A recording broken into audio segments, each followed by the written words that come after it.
Still no dice? Not at all. And I've asked pretty much everyone in the court of Fontaine already. Lynette's ears drooped as soon as she heard that we'd have to be out and about for days on end. What about Chiori and Charlotte? I feel like both of them would be more than up to it. I've asked them already, but they're both pretty busy right now. I just gave the members of the Spina a few days off, too, so I don't want to bother them either. This is getting pretty difficult. Nadia, Clorinde, what's up? Oh my. Well, if it isn't my dear partners. How are you all doing? Huh. Navia? Huh? Oh, you mean... Yep, this is our chance. Do you need our help with something?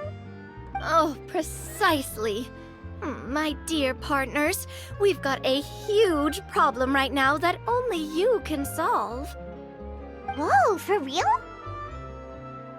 Absolutely. We've already exhausted all our other options.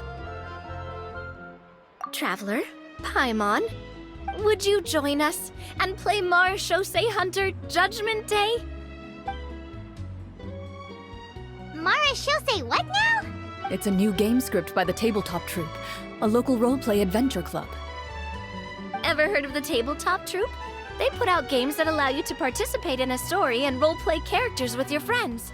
Oh, That sounds super interesting! Clorinde and I are both veteran members of the club. Recently, someone came up with a new script and was looking for people to help playtest it for them. And when they asked, of course I couldn't refuse. I mean, come on! A brand new script? Nobody has ever played it before. Generally speaking, scripts at that level of development have a lot of issues. But I think this one is pretty solid. Whoa! I know I was the one that handed you the script, but some of us haven't read it yet. No spoilers, please. Anyway, the script calls for a team of 4. Ah, yes. We're missing one final player right now. So, you're saying you'll help us out? I knew I could count on you, partner. Paimon and the Traveler are kind of a package deal. Is that okay? That's not a problem. I'll adjust the pace based on the actual number of players and ensure that everyone has a good time. Well, Traveler, what do you think? Wanna play? Paimon will follow your lead. Well, that solves our problem. You have our thanks. Woohoo! I'll go grab the script manager from the club right away. The script manager? Didn't you just say that you gave Clorinde the script? The club introduced a completely new kind of gameplay for the script. In this iteration, the Game Master's version of the script is incomplete. The script manager provides the next part of the script only after players have completed the current list of objectives. On top of that, in order to increase player immersion, the club has created some of the story's sets and scenes in real life. We'll only know where we should go once the script manager reveals the starting location. Wow, you're right. Whoever wrote this script really did put in a lot of work. And it's got a real healthy amount of suspense, right? I mean, even the GM doesn't know how the story will end. I look forward to experiencing it with you all. Why don't you go meet up with the others first? They should all be waiting at Chioria Boutique. I'll come over with the script manager as soon as I find them. Sounds good. Remember to always watch where you're going, and don't rush. You say that like I'm 6 years old or something. Let me think. What kind of character should I play this time? I just hope you'll pick up some useful skills this time. Oh, and stop trying to persuade every animal you come across.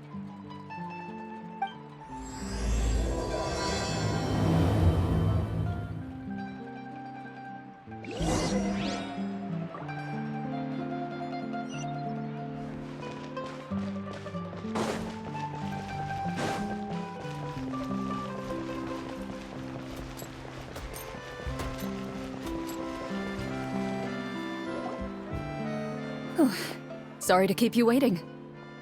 Ah, you're back! Huh? And you've got the Traveler and Paimon with you, too! What a pleasant surprise.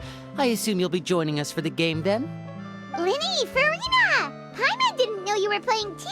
Are you also members of the tabletop troupe? I'm more of a casual member, if anything. I haven't taken part in many formal club activities.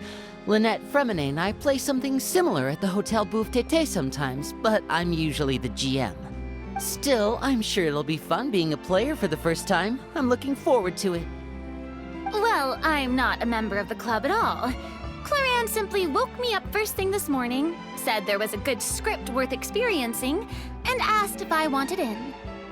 If you're interested, I can give you a referral. That should give you a 40% discount on membership fee. I think I'll wait to see how this experience plays out first, especially when it comes to the quality of the script. Do you participate in a lot of tabletop troupe activities, Clorinde? You could say that. She's actually one of the few senior game masters of the troupe. Ah, right. I knew about that even when she was still my subordinate. Oh, it's nothing. Really, just a small hobby of mine. Wow. Paimon's so used to seeing you be all upstanding and intimidating as the champion duelist. It's kind of hard to imagine you role-playing with a bunch of friends. Surely you jest. I would never intentionally make things difficult for my players. I maintain a clear boundary between my professional and personal lives. The me you see at court represents the law and order of Fontaine. I put all personal feelings to the side and grant a fair duel to all who seek to defend their honor. But in my personal life, I'm just an ordinary person. Someone who feels anger and sadness, just like everyone else. Well, you say that, but for all the time I've known you, I don't think I've ever seen you cry. I've seen you get angry, sure, but now I'm wondering whether you were actually mad or if it just looked that way from the outside. I was probably in work mode during those times. Is that so? Well, in any case, I just feel like even in your personal life, you don't get emotional very often. So you want to see me cry? That might be a little difficult. A show of anger, though, that might be something I could accomplish. No, that's not what I meant.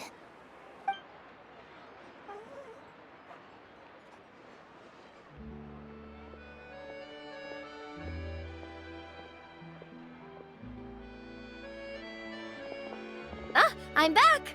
Here, allow me to introduce you to the script manager, Mr. Florian. Pleasure to meet you all. Hello? Wait, are you a champion duelist too, Mr. Florian? Oh, no. This is just the costume provided by the club. I occasionally play a few of the roles in my scripts. That sounds like a lot of work. It's nothing. It's the least we can do to give the players a more immersive experience. Anyway, allow me to give you a brief introduction of the script. This script was adapted from the real history of the Marechaussee Hunters. You all will play the role of hunters from a bygone era and resolve a series of events unfolding in the capital. Paimon's not super familiar with the history of the Marechaussee Hunters. Is that a problem? Oh, no problem at all. I can give you a brief rundown. So, basically, Marechaussee Hunters were people who dedicated themselves to hunting monsters and protecting the city by using a special swordsmanship technique passed down over generations. Their story can be traced back to the ancient Remurian dynasty, as well as the first hunter, Cassiodor. But I'll leave the finer details for you to seek out and discover later. Mm-hmm. And I'll provide additional commentary as the story progresses. In that case, brave hunters, are you ready to set out on an unknown adventure? Whoa, just one sentence and it's like we're in the story already! Aha, I see many a determined gaze before me. Very well, head over to this location and begin your heroic journey. So, as we follow the story, it leads us to specific scenes? Ooh, sounds pretty innovative. What does the message in the envelope say? It's the exact location of the scene, as well as the formal permission to use the venue. Huh, seems like they have everything prepared. Please check all your belongings, everyone, and make sure you haven't forgotten anything. Once you're ready, please follow me to the designated location. Sounds good. Hunter Squad, move out!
They really have thought of everything. Even the Fatometer is here and ready to go for us. The Fatometer? What's that? It's a card that's used to determine action success or failure. We'll need to use it when we try to use certain skills. And what about all the dessert and tea? Is that for us as well? That's what the message said. Really? That's so nice. It feels just like a tea party with friends. Those snacks have Paimon's name written all over them. I think you might be more of a snack hunter than a Marashose hunter. Snack Hunter Paimon reported for duty. If there are delicious snacks to be found, Paimon will track down every last one. The desserts are great. But I'm still looking forward to the story more. Very fair. Then, let us begin. First, please pick up the blank character cards in front of you and write down your name and profession. You can find an abbreviated version of the rules printed on the back of your character card. If you have any questions, feel free to ask me. In this story, everyone is a Marashose hunter. To reflect this, the club has prepared a small badge for everyone. Ooh, nice. As hunters, you have proficiency in swordsmanship and fighting by default, so there's no need to allocate any additional skill points to those areas. Swordsmanship? So there's a fighting part to all of this? Paimon's not sure she can do all that on her own. Why don't you share a character card then? The Traveler will be the Marashose hunter, and you can be his little floating assistant. Kinda like in real life. So, for the name, do I fill it out with the name of my character? Yep. It can be any name you like. You can use your real name too if you want. I do that whenever I get too lazy to think of a new name. Oh, so it would be like experiencing a different life, but still as yourself. In that case, I think I'll continue to use the name Linny then. Next up is the skill sheet. You have a limited amount of skill points that you can use to learn a number of skills. The more points you invest in a particular skill, the easier it will be to pass associated checks.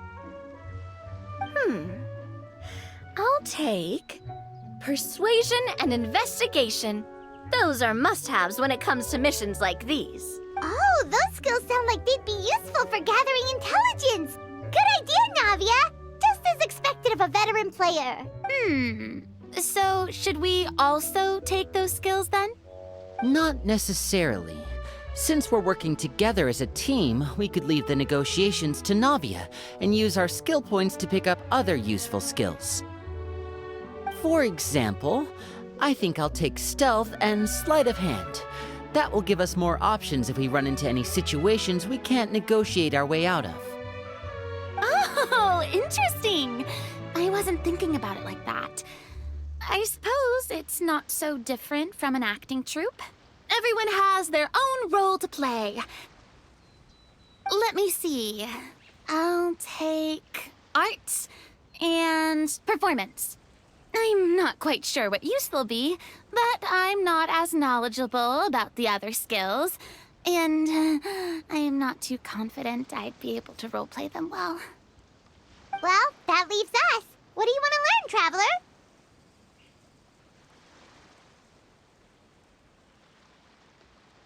Oh, something that'll help you get a read on other people's thoughts. Sounds useful. Ha! Gotta say, this suits you really well. Nothing boosts morale like good food. So what do you think? Are you sure you want to learn these 2 skills? Sure, what do you want to learn? Ooh, so you want to help people when they're injured. That's nice of you. Ha! Gotta say, this suits you really well. Nothing boosts morale like good food. So what do you think? Are you sure you want to learn these 2 skills? Let's see. Oh, looks like you each have enough points to choose one final skill. You've all picked such classic skills. It's fine to go a little bit out of the box, you know. Why do I get the feeling she's getting ready to cause trouble? For example, this one here. Summon. Doesn't it sound super mysterious and cool? Oh, I saw that one just now as well.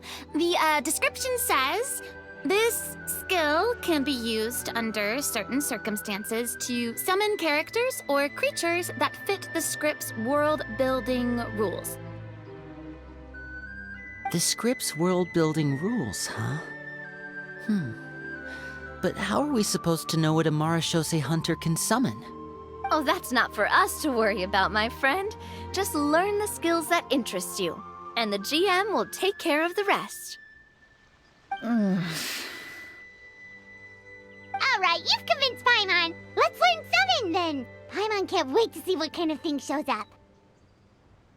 Well, now that everyone's more or less finished creating their characters, we can begin. Since 2 of our players are doing this for the first time, though, let me ask. Would you like to play on easy mode or authentic mode? What's the difference between the 2? Well, in role-playing games, the story sometimes changes based on the decisions of the players and the results of the Fatometer. For example, if you fail a check, that means you cannot use the target skill in that scenario. A critical failure may even result in further negative consequences. If you choose to play in authentic mode, every time you elect to use a skill, you'll need to use the Fatometer to see whether you succeed or fail, and face any consequences that may follow. If you choose easy mode instead, every check will be successful by default, and you won't have to worry about luck playing a factor.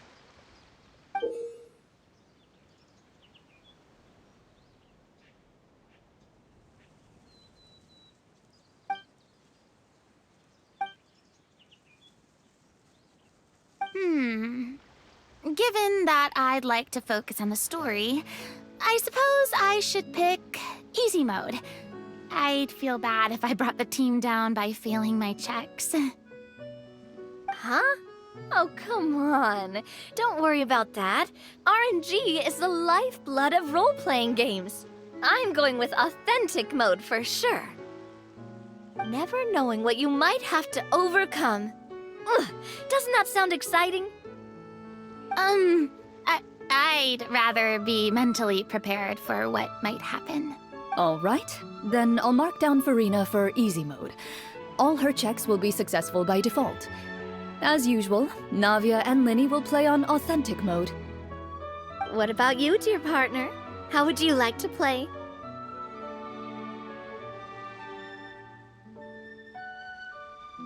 Are you sure?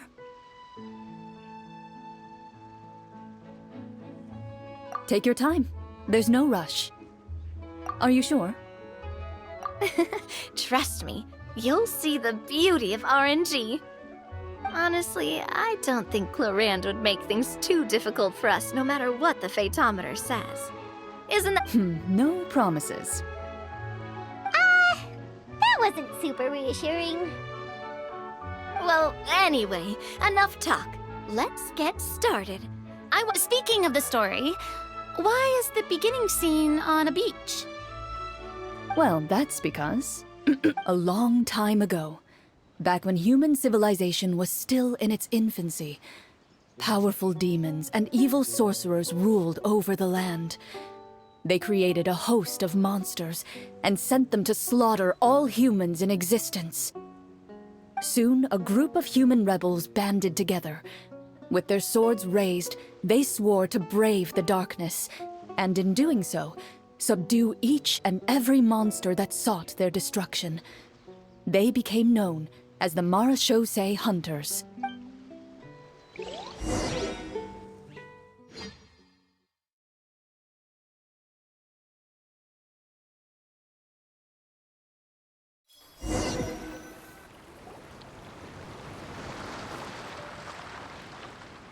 Sometime later, as a member of the Marachose Hunters, you receive a commission. Following the address provided on the message, you take a boat and arrive at this strange city. As you inhale, you can taste the slightly salty air of the docks as you begin to survey your surroundings. There aren't many people in the vicinity, but you do take note of a few others who, like you, seem to be sizing up this place. Your eyes meet, and you realize these people are fellow Marachose hunters, likely led to this location after receiving the same commission as you. You're all Marachose hunters too, right? Allow me to introduce myself. The name's Navia, monster hunter by trade and helpful neighborhood businesswoman on the side. What say you to traveling together? We can help each other out on the road. Okay, count me in. My name is Linny. I've been wandering since I was little and picked up a few less than legal tricks along the way. I was adopted by a Marachose hunter and later chose to follow in his footsteps. Is this where you introduce your character to everyone? It sounds like they've done this dozens of times. My name is Farina, and, I grew up in a noble family. I always had a strong interest in performance and the arts.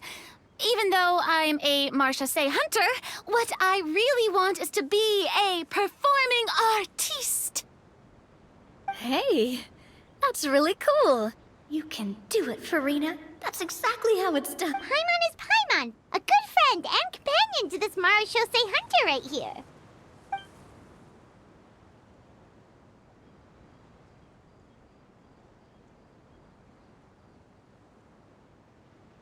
I've been studying the culinary arts since I was a child. I hope my delicious food can help boost people's spirits. That's wonderful. I'll be looking forward to your cooking during our adventures together. Well, if we're all here for the same commission, why don't we take some time to confirm what we need to do? You open your envelopes at the same time. The message reads, "To the honorable and trustworthy Marachose hunters, our kingdom is currently facing a grave crisis. The lands outside the capital have been overtaken by monsters, and our people are being led astray by forces of wickedness. We... The layout of this city looks super familiar. It kind of reminds Paimon of Mondstadt. The scriptwriter must have used a real-world city as a reference when coming up with the map. As experienced hunters, the layout of the city reminds you of places once traveled. You recall the sight of tree-lined streets and the gentle tranquility of days gone by. Yet, as you regard the city in front of you, it appears to be little more than an empty shell. Its hollow gates are open to you, beckoning you to come forth and bring salvation back to the town. I carefully read every line of the letter and turn my attention to the signatures at the bottom. Who issued this commission to us? You see a long string of unfamiliar names. It would seem that many of the residents of the city issued this commission together. They sensed that things were not right within the kingdom and sent a distress signal to the outside world. In that case, why don't we take a walk around the city and see if we can learn anything from the local residents? Oh, good idea. We might be able to get some leads on the monsters and bad guys we're after.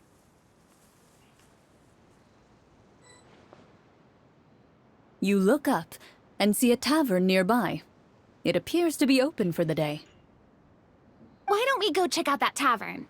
If the novels I've read are anything to go by, taverns are usually full of information.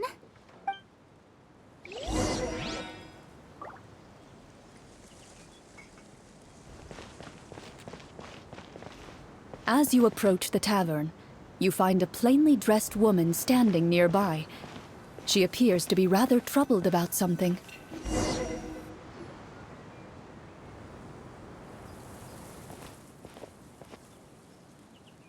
Greetings, friend. Lovely weather we're having today, don't you think? Oh, hello. I suppose you're right. The weather today is quite lovely. If only those monsters out there would stop causing trouble. It seems like every character included in the script has a certain amount of useful information to offer. If we keep asking questions, we might be able to get some good leads. Oh, come now, don't be sad. Life is all about optimism. Oh, that reminds me. What did you have for breakfast this morning? Huh? I don't think that's the kind of question we're supposed to ask. Nothing turns a frown upside down like good food. How about some macarons? I could make you some. You didn't even take cooking as one of your skill proficiencies. That's not necessary, miss. Excuse me for saying this, but you don't really look like a chef. Besides, I'm not really a fan of sweets. So you're someone who barely smiles and doesn't like sweets. You're really starting to remind me of this one friend of mine.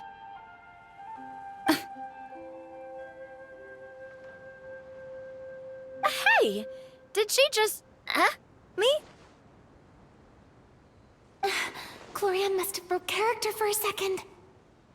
This isn't getting us anywhere. Traveler, maybe you can think of something.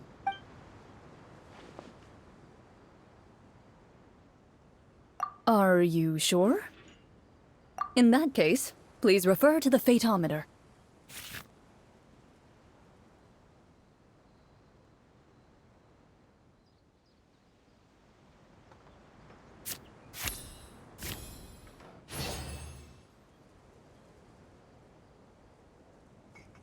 Whoa, it was a success! You remain silent as you prepare a pot and fire to use for cooking. The woman stares at you with her mouth agape as you skillfully cut the ingredients and toss them into the pot.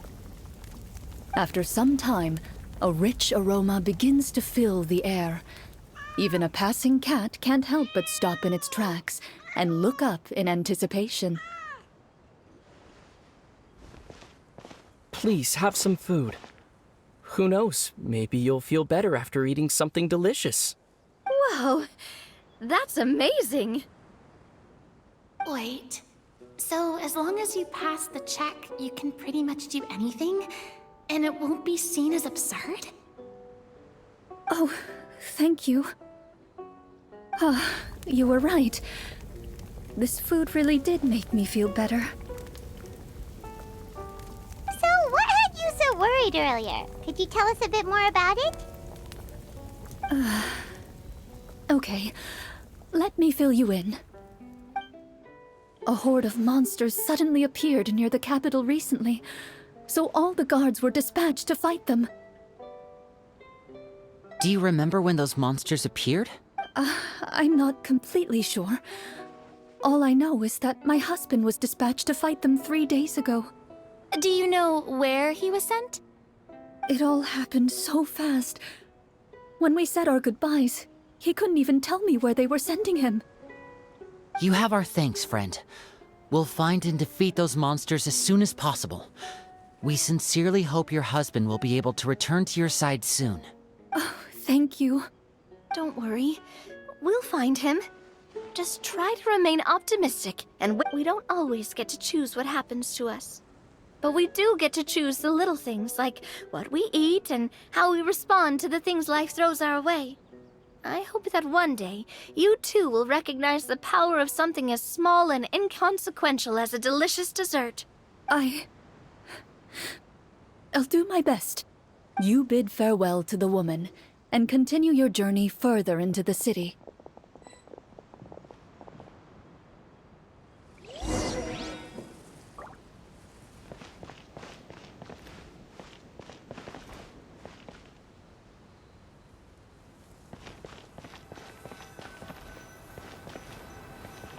As you venture further into the city, the streets appear largely empty.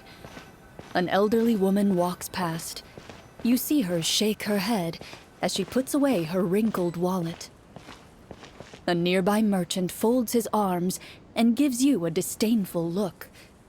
You get the impression that he's someone who has long gotten used to the sight before him.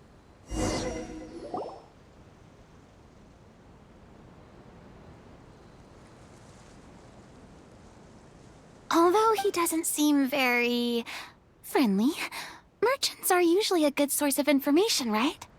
Pardon me, sir. I'd like to ask a question. That depends. How much are you willing to pay? How about this much? Gah, what do you take me for? Some lowly beggar? Pah, you can't even buy half an onion with that amount. Surely an onion can't be that expensive, right? What do you know? War's nearly upon us. Everything costs several times what it did before. If you're not gonna buy anything, then scram. Whoa, what a nasty guy. Maybe we shouldn't even bother talking to him. But he still might have information we need. Traveler, can you think of something? Sir, we came to this city to solve the very problem you seem to be referring to. The war you mentioned, would it happen to be against the monsters outside the city? If you happen to be well informed and know a thing or two about what's going on, we'd appreciate it if you could share that information with us. After all, the sooner this problem gets resolved, the easier it will be for you to do your business.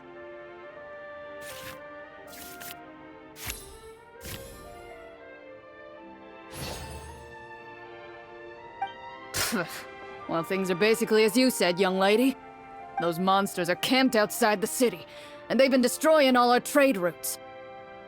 We have limited reserves within the city, so if this continues, we're all gonna be in big trouble.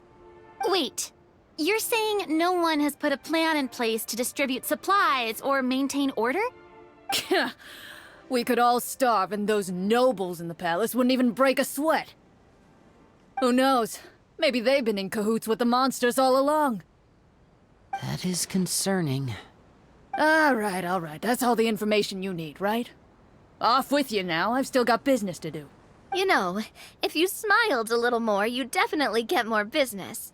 And I bet that would make your life just a little bit sweeter. I'm not saying it's guaranteed to work. It's just a tip.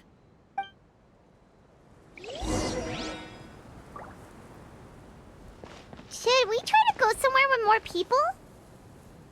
Oh, how about the city square? Follow me.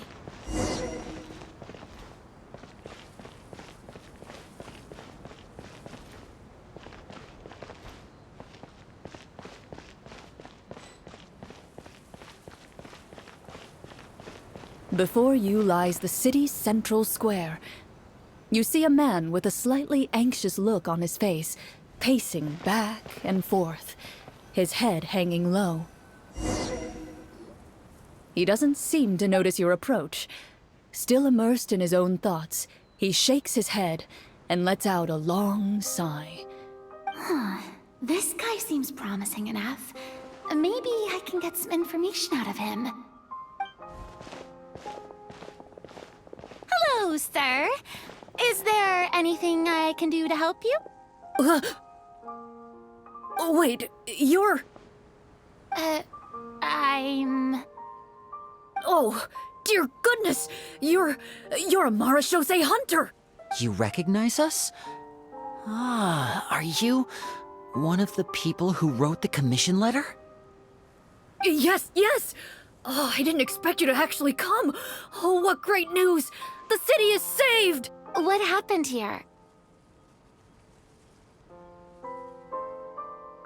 Alas, we once lived comfortable, carefree lives. This city used to be free of monsters. The first Marachose hunter, Casiodor, the Golden Hunter, he was the one who drove them back. However, monsters have once again surrounded the city. Perhaps the seal that kept them at bay has lost its power. Or perhaps an evil sorcerer has been meddling in our affairs. All I know for sure is that their return has stripped the city of any chance at peace. Are there not enough soldiers to drive them out? It's not a question of numbers. The guards simply have no idea how to deal with them.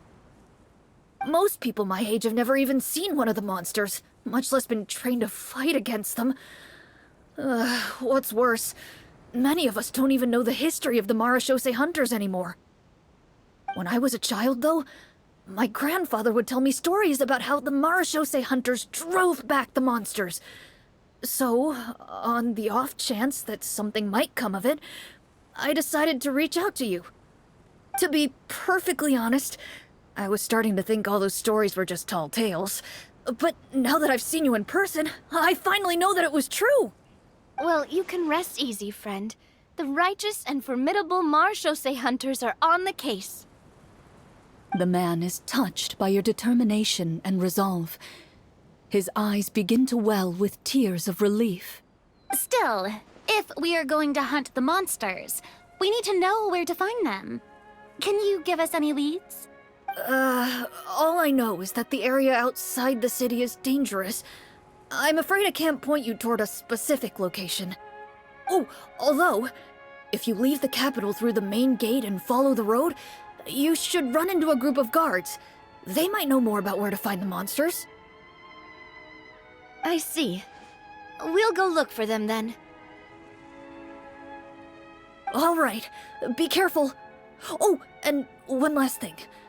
The monsters outside the city are just part of the problem. There are evil sorcerers inside the city as well, so be on your guard. They're actively working with the monsters, and have corrupted the court ministers with malicious magic. They're the reason why, even inside the city, everything has been a giant mess. Even one of our kindest ministers has turned into a boorish and unreasonable figure, interested in nothing but enacting laws that exploit the people. Who knows how much longer we'll be able to go on like this.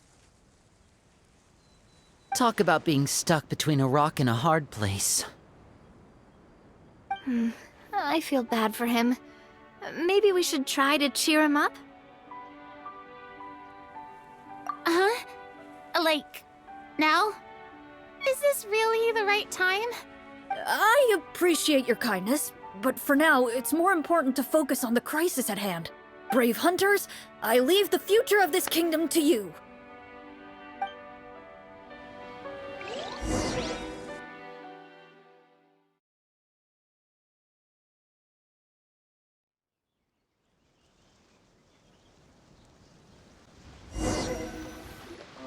If I understood correctly, there are currently 2 problems in the kingdom that need solving, right? Exactly. We need to defeat the monsters outside the city and take down the evil sorcerer stirring up trouble from within. But which problem should we tackle first? Well, this seems like a good moment for a break. Take some time and discuss what you want to do. Let me know when you've made your decision. I really didn't expect the people in the city to keep us at arm's length like that. I totally thought the hunters would be treated like heroes. Well, Clorinde said the script took cues from the real history of Fontaine, right?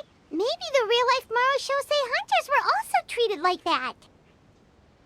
I wouldn't say it's a perfect representation of history, but there are definitely some similarities. Would you like to hear more about it? Sure. As long as it doesn't spoil anything in the script. You brought up bits and pieces of the hunter's history before, but it was all in passing. Paimon wants to know too! The hunters were super powerful, right? Were they all from a special line of supernatural beings or something? Kinda like the yokai in Inazuma? No. All Marachose hunters were ordinary mortal fighters. The only thing that set them apart were the special sword techniques passed down over the centuries. Huh? So you mean anyone could become a Marachose hunter? In theory, yes. All you would need to do is survive the rigorous training and master the swordsmanship techniques required to fight the monsters. Still, most people dropped out at the early stages, and others called it quits the minute they saw a monster in person. To become a hunter, you must be strong in both body and mind. What kind of monsters did the hunters fight exactly?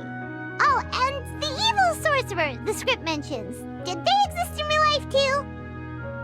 The land of Fontaine once played host to an ancient dynasty known as Remuria. After that dynasty fell, monsters began to appear, intent on obstructing humans from establishing a new social order. One of the ancient sorcerers of Remuria used his power to assemble a formidable army of golems. He sought to use that force to establish himself as king. Now, wait a second. Don't tell me that guy was the inspiration for the evil sorcerer in the script. We still haven't found any in-game information on him yet. So, why don't you talk about someone else for now? Well, I wasn't planning on going into anything you might be able to find out in the game. But if you want me to talk about something else, then... How about Casiodor, the Golden Hunter? Or Egeria, the ex-Hydro Archon? Wait, but those people are all from a super long time ago. Where did you learn all this, Clorinde? From my master. Huh. By master, you mean Miss Petronia? Someone you know? Absolutely. Miss Petronia and my father were good friends. Back in the day, she would often bring Clorinde over to play, but then... Let's not get off topic. Anyway, back to what I was saying. Responding to Egeria's call, a number of warriors followed Casiodor into battle against the monsters. This group of warriors, under Casiodor's leadership, became known as the Marachose Hunters. Yet, as Fontaine entered an era of peace, their work gradually became obsolete. The Marachose Phantom, originally an association made up of hunters, eventually came to be predominantly comprised of Melusines. Ah, I see. That explains why most of the people in the script have forgotten the hunters or think of them as nothing more than a legend. Is that really a bad thing, though? It can get tough always being the one shouldering everyone's expectations. Depends on who you ask, I suppose. If the name of the organization no longer commands respect, investigative work is bound to suffer. Speaking of investigations, which problem should we tackle first? Monsters or evil sorcerer? I vote monsters. That's the main duty of the hunters, right? We can come back to the sorcerer later. Well said, Miss Farina. Plus, if the sorcerers really are the masterminds behind this whole thing, defeating the monsters could give us some clues on their intentions as well. What about you, partner? What do you think? It's decided then. All right. After some discussion, you decide to turn around and head out of the city.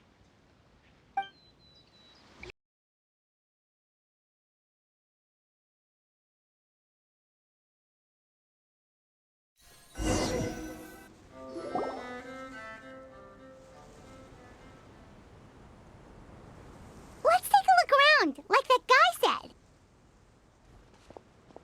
You there! Outsiders, halt! Who's there? An armored man approaches you. He has a tall, muscular build and a determined expression in his eyes. Just one look, and you can tell he's fought in his fair share of battles. Although he's trying his best to conceal his current state, his uneven gait and the sweat dripping down his forehead make it obvious that he's been wounded and is in serious pain. I'm the captain of the guard. I saw you sneaking around the city earlier, so I'll only ask this once. State your purpose, or it's off to the dungeons for the lot of you. Wow, it's been a while since someone's been this suspicious of us. I said talk, not whisper between yourselves. Have you ever heard of the Marachose Hunters? Marachose hunters? Ha! That fairy tale, you mean? What, do you expect me to believe you're one of them?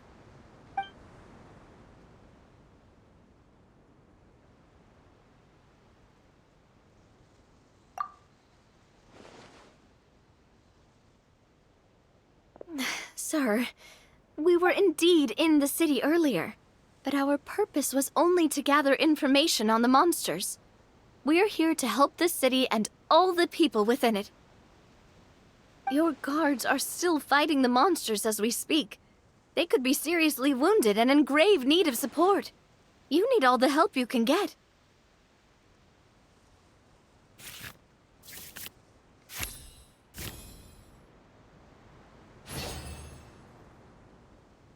The man regards you with doubt and concern. After a period of inner struggle, he lets out a long sigh and informs you of the locations where the monsters have appeared. Those monsters aren't easy to deal with, but if you insist on going, I won't stop you either. I just hope all the guards will be able to come back to their families alive. I wish you...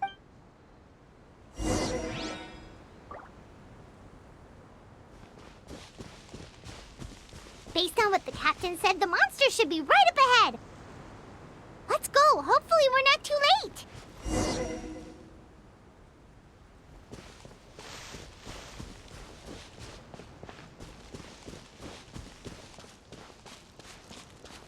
As you approach the battlefield, you see numerous people lying by the side of the road. They appear to be dressed like guards. Their faces are filled with desperation and terror. Some are screaming and cursing in vain, as if still trying to banish the monstrosities they saw from their minds.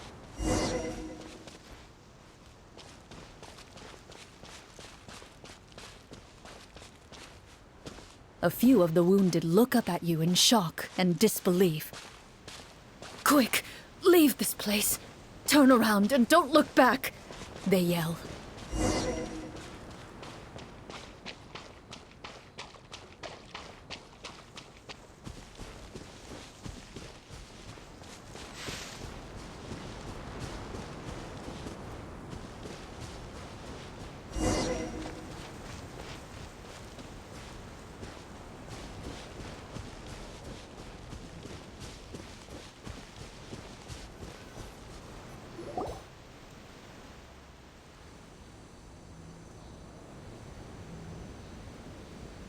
This is the place he mentioned, right?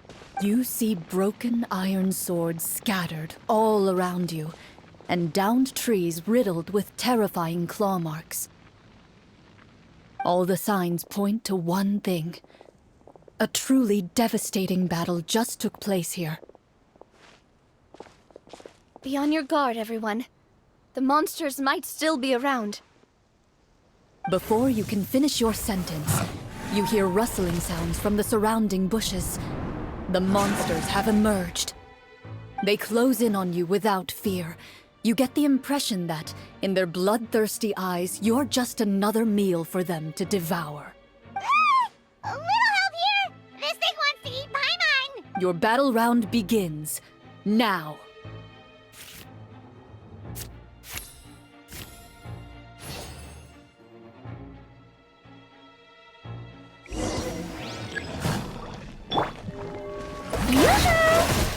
Time to shine!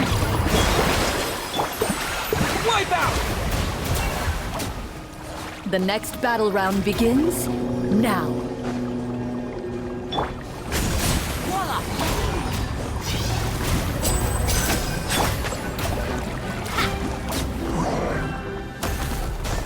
The monsters let out a terrifying roar of anger and resentment before dissipating in... Ugh, thank goodness it's over.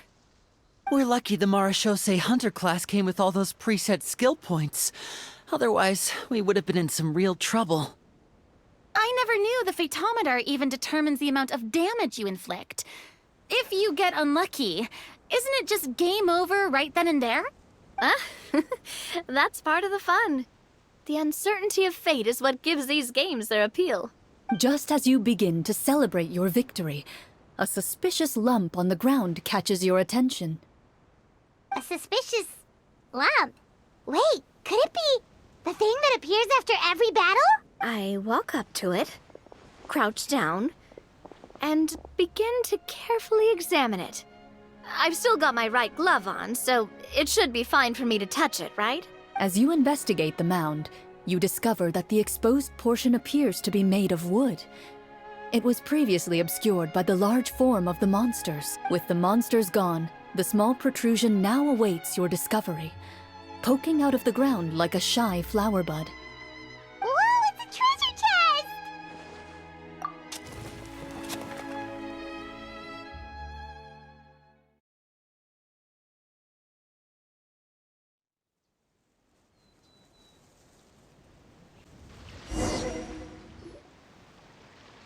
With everyone's help, you successfully excavate the wooden chest from the ground. Even without opening it, you can tell from the mora and jewels scattered around the chest that it must contain quite the fortune. Makes sense. We worked hard for this. Let's open it and we can share what's inside. I can understand your excitement, Paimon, but think about it. Doesn't it seem like there are people out there who need this treasure more than us? Yeah. Think about all the people suffering in the capital, or all those guards who got hurt fighting the monsters. Wouldn't it be better if we gave the treasure to them? Wait, is that how it works? Paimon thought since we were the ones to dig it up, we could just take it for ourselves. Well, let's put it this way. Any decision you make during a role-playing game can impact the future course of the story. But would the people really believe us? It's hard enough for us to prove we're Marchese hunters. What if they think we procured the treasure illegally? They might get even more suspicious of us. That's definitely something we should consider. Maybe we can come up with an explanation in advance. Well, if donating it could cause that much trouble, why don't we use it to buy some gear and fill up on good food? Then we'll be ready to fight even more bad guys. Looks like you're facing a difficult choice once again. Well, it's getting late. Why don't we call it a day for now? Wow, where did the time go? I'm not sure if it's because I'm having so much fun with you all or because the story is particularly enticing, but I feel like I could almost keep going. Here, here. Ooh, how about we play through the night? I'm not sure I'll have enough energy for that. Yeah, that won't work for me either. Lynette will give me an earful if I get home too late. I understand how you feel, Navia, but we have to change venues for the next part of the story anyway. Huh? Another location? There's a special note for the GM at the end of this section that says to proceed to an indoor set for the next part of the script. Whoa, they really pulled out all the stops for this new script. Well, even if we end the game for the day, we can still stay a little longer and hear Clorinde finish her story, right? Paimon wants to hear more about the history of the hunters. Something tells me you just want to finish the free desserts before we break for the day. That's just a coincidence, okay? Besides, to Paimon, not finishing free food feels even worse than having to buy her own. And anyway, Paimon really does want to hear more about Clorinde's master. Well,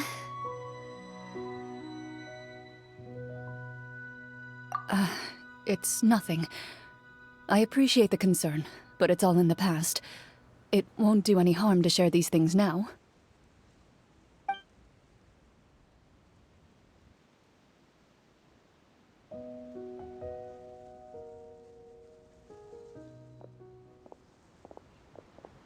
My earliest memories are of living with Master. According to her, she saved me from certain people of ill repute.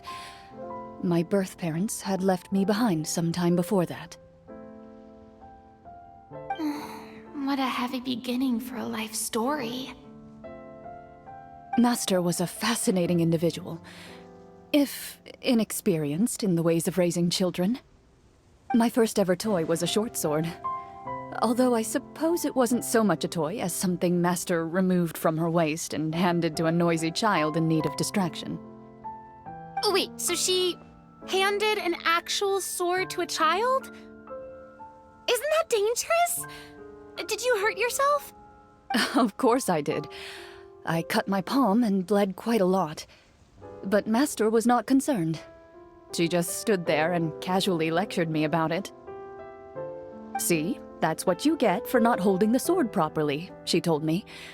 She then crouched down next to me and said, "Give me your hand. I'll teach you to bandage this wound. After that, it's time to learn how to truly hold a blade." Excuse me for asking this, Clorinde, but how old were you exactly when all this happened? Probably around, 3, give or take. 3?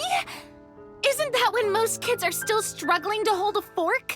As I said, Master was rather inexperienced in the ways of raising children. She believed trial and error was the best way to teach a... I'm not so sure this is a question of experience. I didn't see anything wrong with her ways at the time. And anyway, children don't get to choose how they're raised. Oh, she did bring me back a pet from Liyue once. It was a Geovishap hatchling. A Geovishap hatchling? For a pet? That seems even more dangerous. What she said was this: "Make sure to get along, you two. If you really can't agree on something, just settle it with a fight. Whoever loses is the real pet."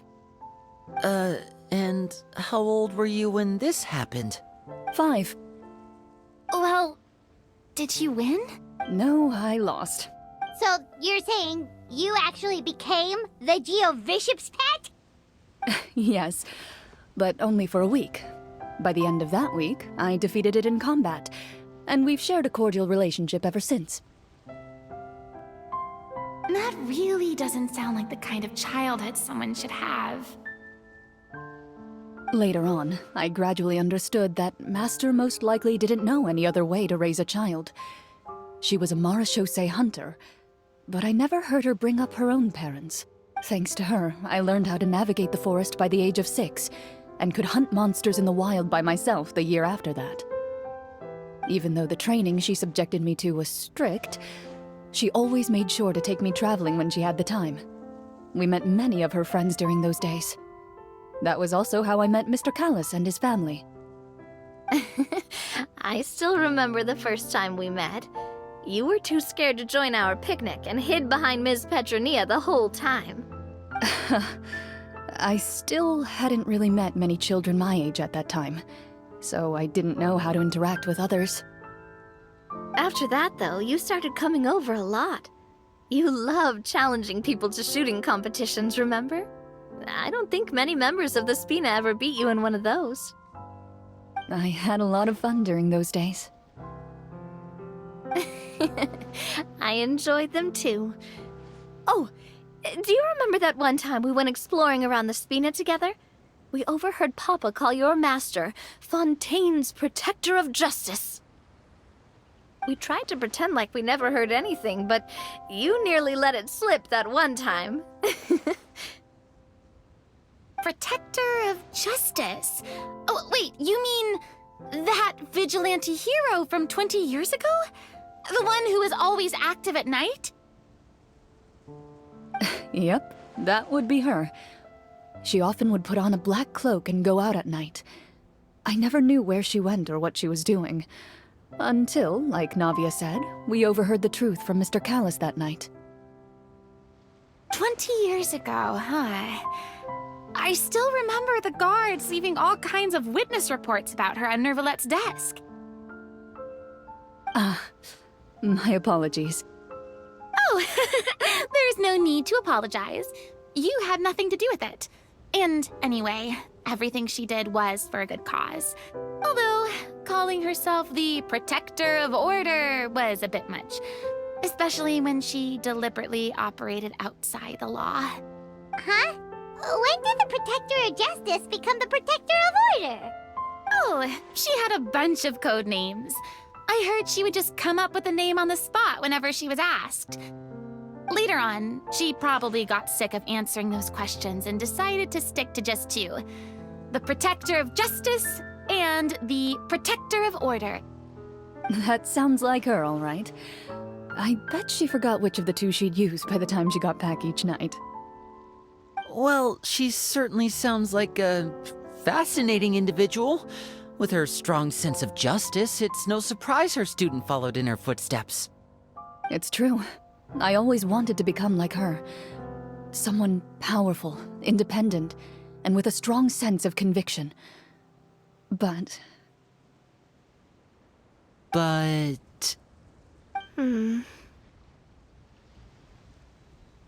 She suddenly disappeared the night I turned 10 years old. Disappeared? What happened? I have no idea. She didn't even leave a note. I was never able to find out where she went. That night, I was celebrating my birthday at Navia's house, but Master never came to pick me up. When I returned home on my own, it was to an empty house. When she still didn't appear after a few days, I went to Mr. Callus's house to ask about her whereabouts, but he only shook his head. Papa probably didn't know either. I know he sent a few people to investigate the matter in secret, but they never found any credible leads. Don't worry, I understand. To be perfectly honest, given Master's personality and way of doing things, it all made a lot of sense. If I had to guess, I'd say she probably used it as an opportunity to force me to become independent. Just like how, when a litter of kittens reaches a certain age, the mother willingly leaves them behind. Were you upset, Clorinde? I was at first, but not anymore. I don't believe Master would suddenly disappear for no reason. There must have been something she just had to do. Well, despite everything, you still managed to follow in her footsteps and become the greatest champion duelist in all of Fontaine. You're practically a living symbol of law and justice. I suspect my position would be far too by the books for her. Master always did whatever she pleased. But you're right. I suppose I do take after her in some ways. Who knew Clorinde had such an interesting past? I never had the chance to ask her about it before. And I wonder... if Clorinde's master were the champion duelist back then, would that duel against Mr. Callus have gone differently? Oh no. Judging by the atmosphere, Clorinde and Navia are probably thinking something similar. The mood just got super awkward all of a sudden. Well, anyway... Would you look at the time? It's getting dark, so we should probably call it a day for real this time. If we keep talking like this, we really will be here all night. I had a great time today, Miss Clorinde. Thank you for being our GM. Anytime. The script was good, but I've got to say, your childhood stories were even better. Hey, you should tell us more about that fight against the Geo-Bishop sometime. Maybe your master was onto something. You could be right. What does she mean, onto something?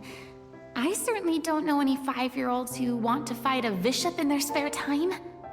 Guess I'll head back as well. I need to save my energy if I want to continue enjoying the story tomorrow. You're that excited to hear about my fight with the bishop? I was talking about the script.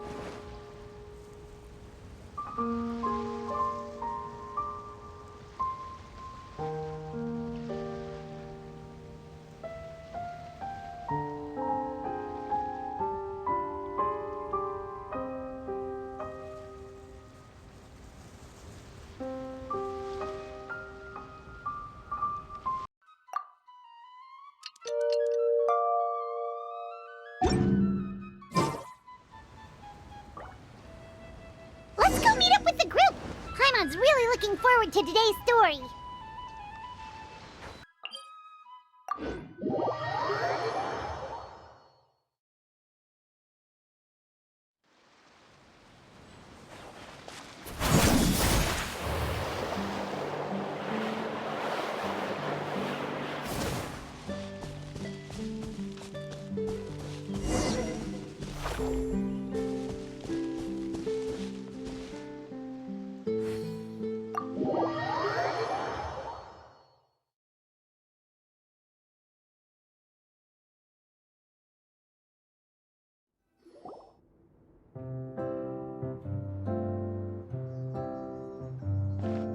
Looks like everyone's here. Now, before we begin, why don't we finish where we left off yesterday? There was an important decision to be made, yes? Is that really the most important part, though, Clorinde? Paimon's more concerned about our current surroundings.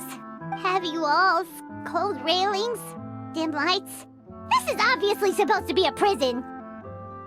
I admire the work put into the set. Still, it's obvious the scriptwriter has never paid a visit to the fortress of Meripede.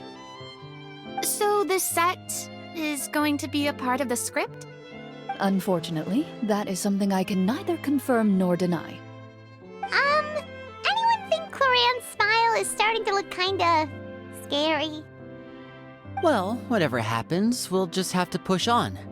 But first, we should really figure out what to do with this treasure.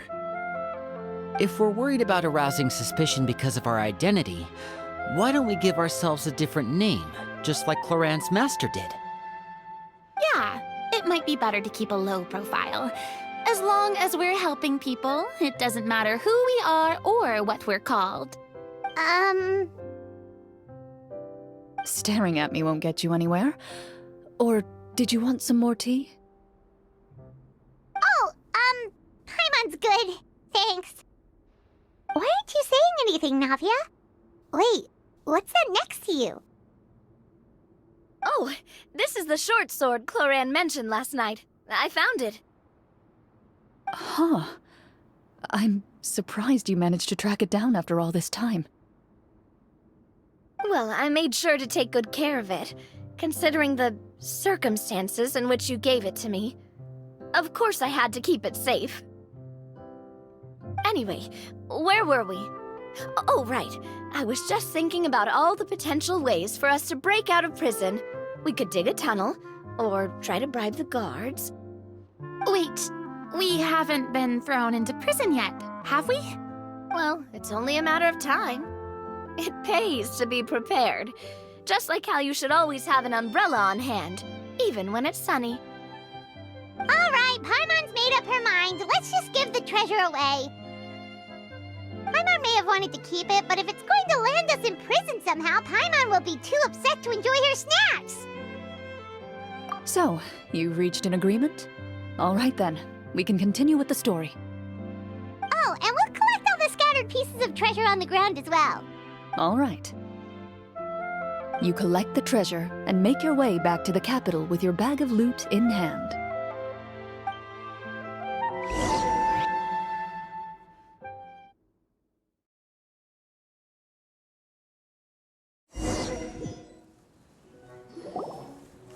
The city is still shrouded in a gloomy, oppressive atmosphere, but your spirits are surprisingly high. In places where sunlight struggles to reach, you generously share your wealth with the children, the elderly, and the poor in urgent need of help. Thank you, kind soul.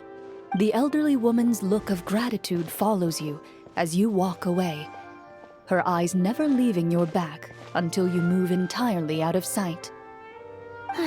She's probably trying to tell us to speed this up.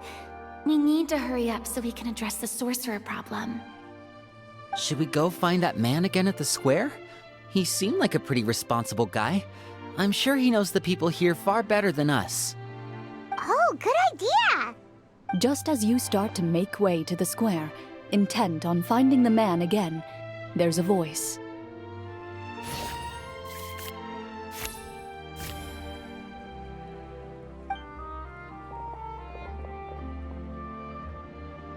Please wait, distinguished guests. several strange guards suddenly call out to you. They run forward to meet you and proceed to politely pay their respects. Greetings, gentlemen. Are we being invited for afternoon tea? Surely you jest, my lady. That would not be our place. It is His Excellency the King who requests to meet with you. Please come.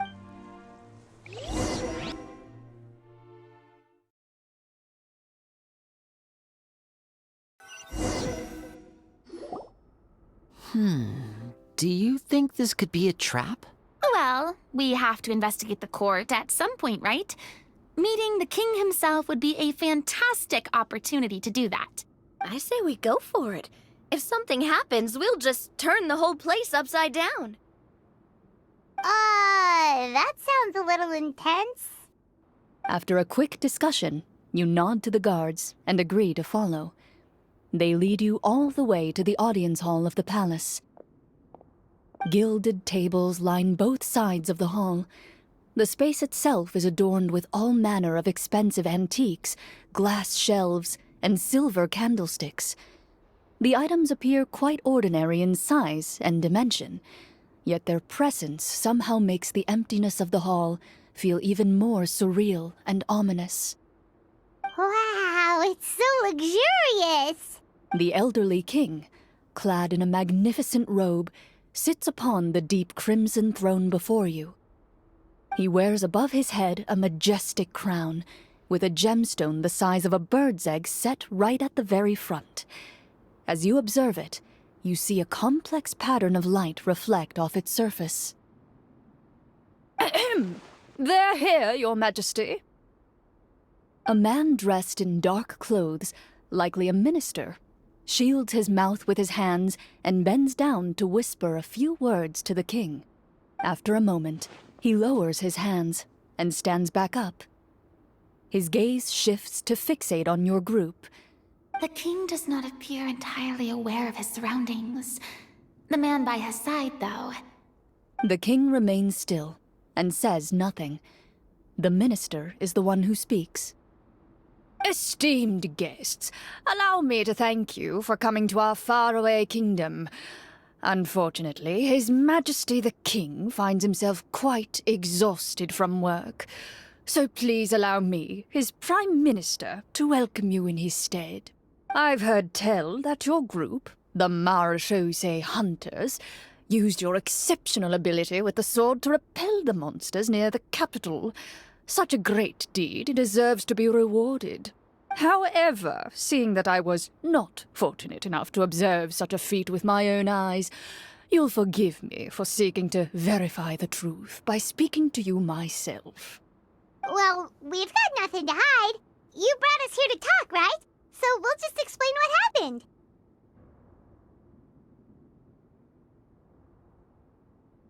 The golem's blades were so powerful, they could cut down trees in a single swipe. It took a lot of effort to defeat them, even for trained swordsmen like us. Well, that was enough details, right? Believe us now? Your account does indeed match those of the survivors. Since you were the ones who defeated the monsters, that must mean you are also in possession of the treasure they stole? Well, we did take the treasure, but... How did he know about the treasure?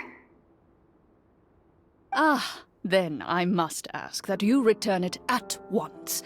It belongs to the kingdom. Wait, but didn't you just say that our great deed deserved a reward? Shouldn't the treasure be considered a part of that? Yes, that was indeed what I said. But you seem to have forgotten a very important distinction. Only that which is freely given by the king can be considered a reward.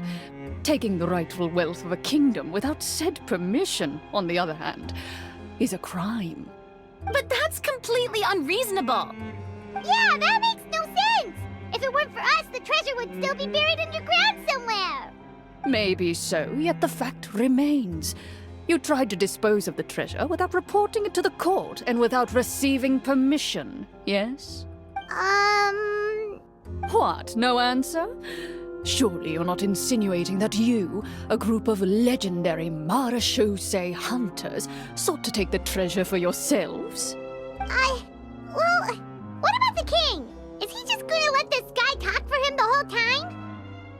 Clad in his magnificent robe, the king remains seated, with his hands resting on either side of the throne. His posture is rigid and unmoving. He stares forward with an empty look in his eyes, completely unmoved by the events before him. From the look of things, could the Prime Minister be the evil sorcerer? Or could both the King and the Prime Minister have fallen under the evil sorcerer's control? I would like to observe the number of guards stationed in the hall. The guards in the palace appear fully armed, their expressions solemn. Sensing the tense atmosphere in the room, they stand at the ready, each with a hand placed upon the hilt of their sword, as if prepared to draw their weapons and surround you at a moment's notice. Well, there goes my plan to turn the whole place upside down, I guess.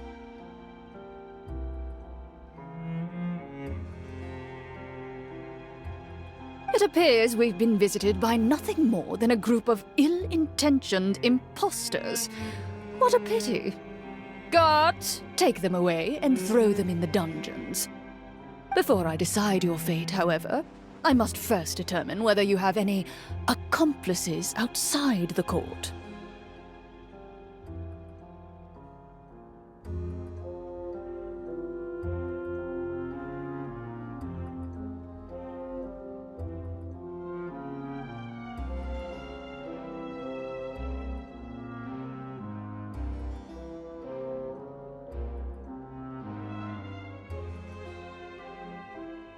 Can't we try to slip away? Or maybe start some kind of riot? But if we try to fight the guards right now... Don't worry. At least we figured out who's behind all this. Let's just play it by ear. If you're scared, Paimon, just hold my hand. Aw, thanks, you guys. You allow yourself to be led away by guards surrounding you on both sides. It's only when you begin to feel drops of water falling from the dungeon ceiling and smell the stench of death and decay all around you that you finally realize you've stepped into a completely different world. Stay here and don't try anything funny.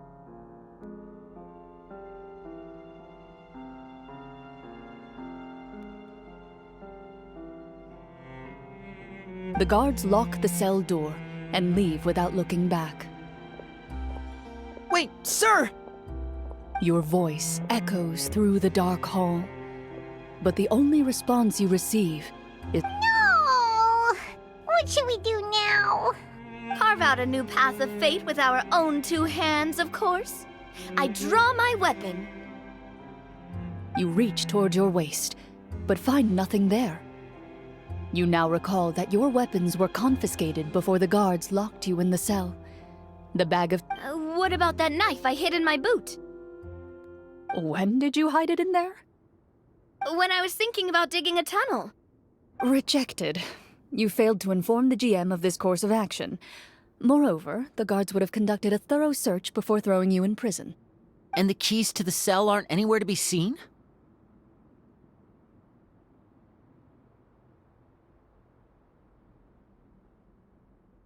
Correct. You don't even feel a lock hole on the cell door. Oh, well, there goes all our plans. Indeed. Huh? Why are you the one saying indeed? Because that statement holds true for me as well. This is where the script ends. What? But that's a terrible ending! Generally speaking, this should be the point where the scriptwriter gives the players some kind of hint, or gives the GM some kind of code for how to move forward. I mean, maybe they just really wanted us to be immersed in the feeling of being in prison? Like, they'll only show us the way out once we've grown truly and utterly desperate? That is a possibility. If only there were desserts and tea in real prison. Oh, wait, guess that's kind of how the Fortress of Meripede works if you're lucky. Oh, before I forget, Navia, the short sword you had with you earlier. I took a closer look, and the craftsmanship doesn't appear to resemble anything from this era. If I remember correctly, that style was last in vogue several hundred years ago. Wait, Clorinde said that sword used to belong to her master, right? Does that mean her master has been alive that long? I doubt it. The way she went about things often made her seem childish more than anything. I'd say the sword was most likely an heirloom passed down over time. Hang on. A precious heirloom passed down to you by your master. And you gave it to me just like that? You weren't worried I might lose it? Master left many things to me when she disappeared. There was the sword, an old key, and a good amount of junk she probably just didn't want to take with her. I gave you the sword back then, because I didn't want our friendship to end. Wait, when did this happen exactly? After the duel. Between Mr. Callis and myself. Before that, Clorinde would have meals with us and even stay over at the Spina some days. She was on great terms with Papa as well. After the duel, though, there was a period of time where we simply didn't know how to face each other. We were both sad and conflicted, and totally overthinking everything as a result. Whenever I looked at this sword, I couldn't help but wonder if Miss Petronia had never introduced us to each other at that picnic. Maybe part of the sadness I was feeling could have been avoided. Back then, it felt like I hadn't just lost a father, but a close friend as well. No one can change the past. The most important thing is that you two found your way back to each other and can enjoy things like this together. Yep, you're right. I'm sorry, you two. I didn't mean to bring up any sad memories. Think nothing of it. No one here is at fault.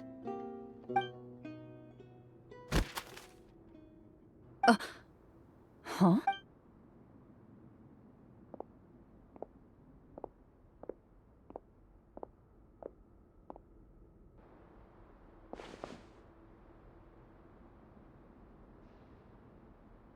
Oh, looks like the next part of our script is here. Perfect timing. The situation was really starting to get desperate. And not just because of the prison thing. From Clarenne's face, Paimon really can't tell if it's good news or bad news.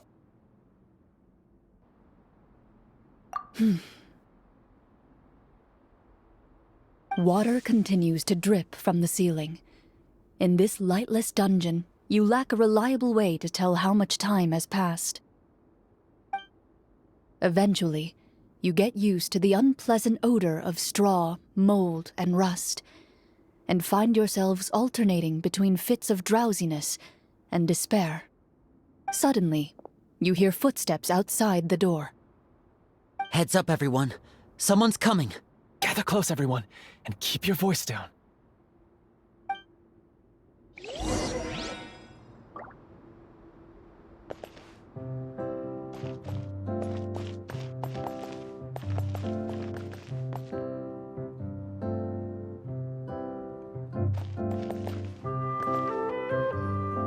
Who are you?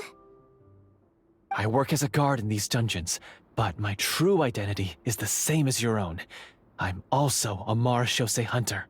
Huh? Shh.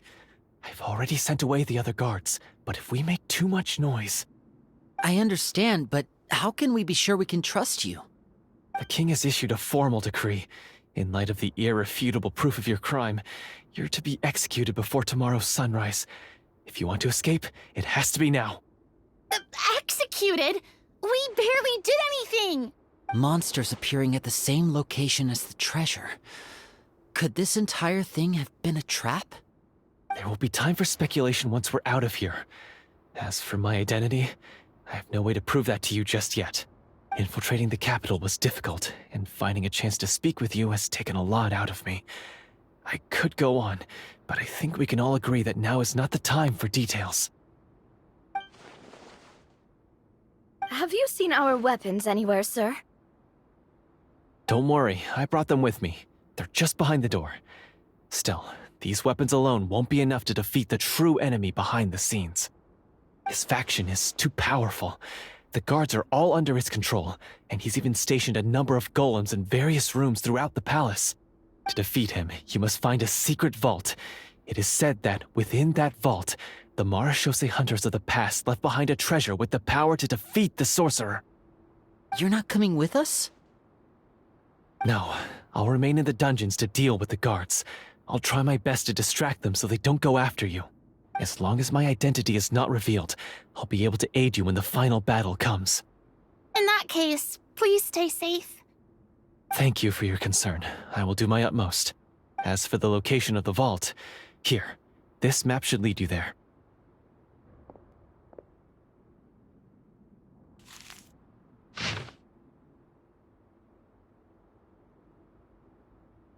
Got it. All right, once I open the door, remember to stick close and refrain from making any noise. I'll lead you out of here as quickly as possible. You now have the chance to restore the honor and legacy of the Marechaussee hunters. So please, get out there and reclaim what's ours. And be sure to exercise caution. With the help of the guard, you successfully escape the dungeons. Your sense of despair and anxiety both seem to fade as you continue your quest.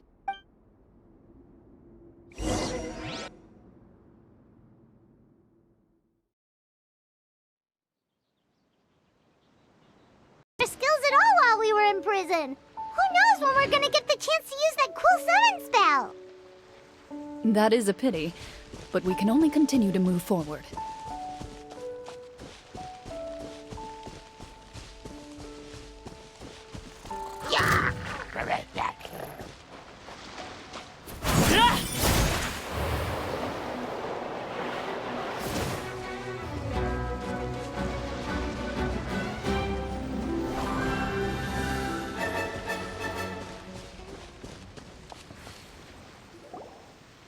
This should be the place marked on the map.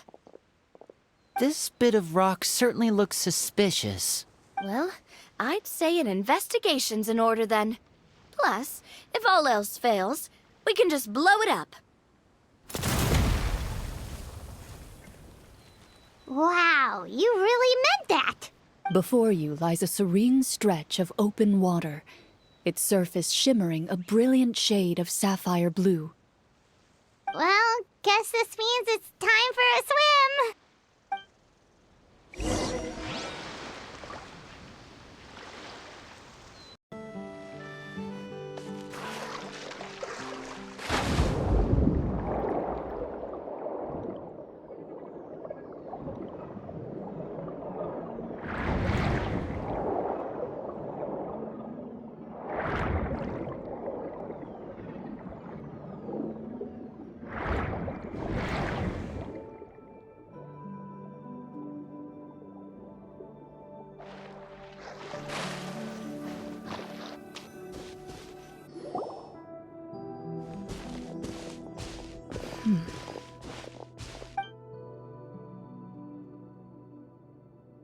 Oh, what's the matter?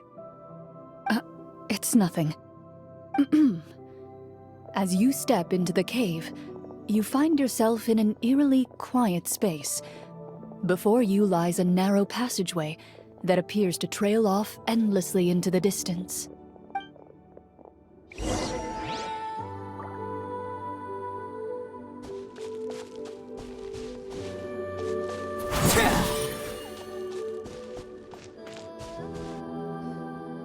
Wow, this must be where the treasure is hidden! But this door is blocking our way in. It almost looks like it's been here for quite some time. I've got to hand it to the tabletop troupe. They really went all out with the props. Huh. What have we got down here? A kind of mechanism connected to the door? A pattern on a stone door. That's something Master mentioned before. Is something wrong, Clorinde? After a long, difficult journey, you finally arrive at the location indicated by your map. It appears to be an ancient site of some sort. Your surroundings are exceedingly quiet and serene, as if the secret that slumbers here has never once been disturbed. If you... That description makes Paimon feel kinda bad for disturbing this place. We're doing this for the sake of the people, to free them from the evil sorcerer. I say it's time for this treasure to once again see the light of day. Linny's right. We need to keep going. The future of the kingdom depends on it. The next part of the story requires us to solve the puzzle, right? Let's start exploring the area. Yes, that should be fine.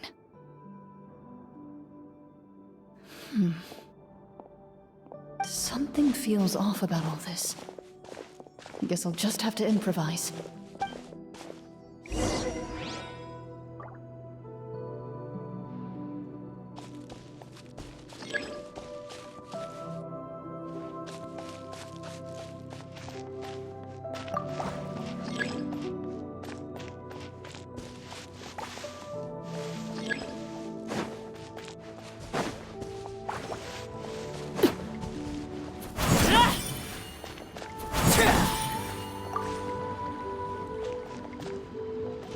I found something! Found something here, too.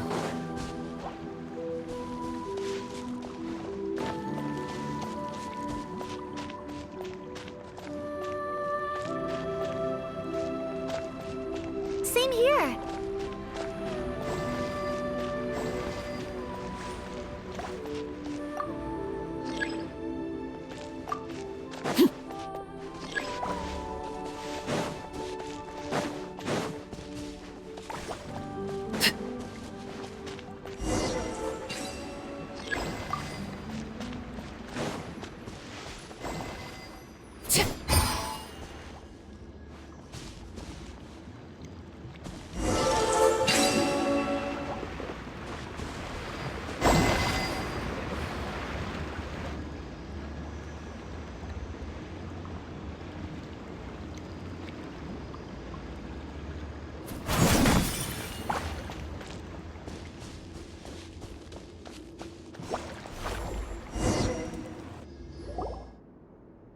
It worked! Something just appeared. Some kind of new mechanism, maybe? By solving the puzzles, you prove yourselves worthy of inheriting the secrets of the past. At the end of each puzzle, you're rewarded with With? a key. Oh, it must be the key to the big door. Huh? This is one of the Marechaussee Hunter keys that are passed down from generation to generation. It is said that 4 keys in total are required to form the final, complete key. And it seems like we just collected 3 of them. Huh? What's wrong? You hear a few strange noises. Suddenly, all the torches in the ruin go out at once. Huh? What's going on? Did we fall into another trap? For the sake of immersion, please close your eyes, everyone. But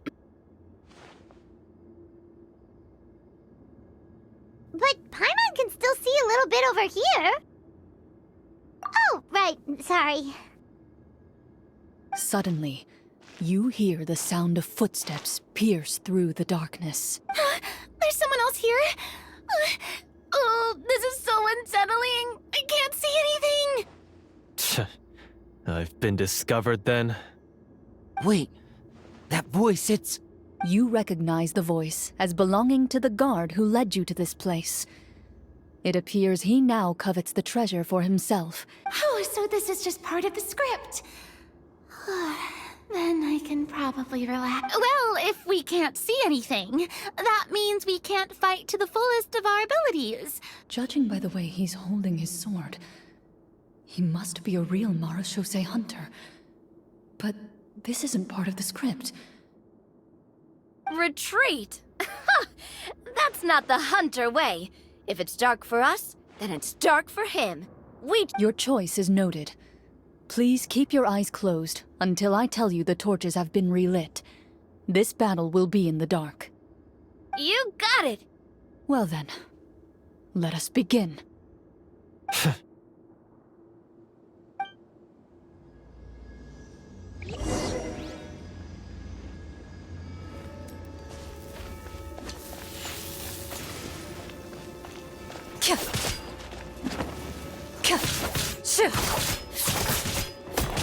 I'd like to try to hit him with my sword. Your strike is successful. Ha! You're facing a veteran Marechaussee Hunter. You don't stand a chance.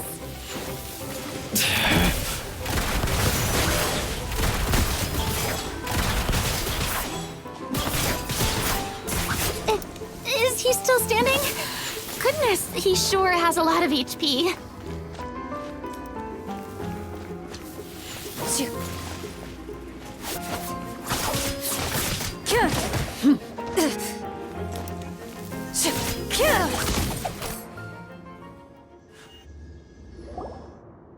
Is it over? Can we open our eyes now? The enemy is strong and relentless, but the battle is nearing its end. The torches have not been relit. What about now?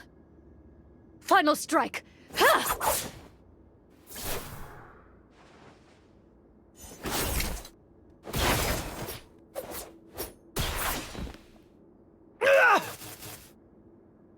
Well, did we get him?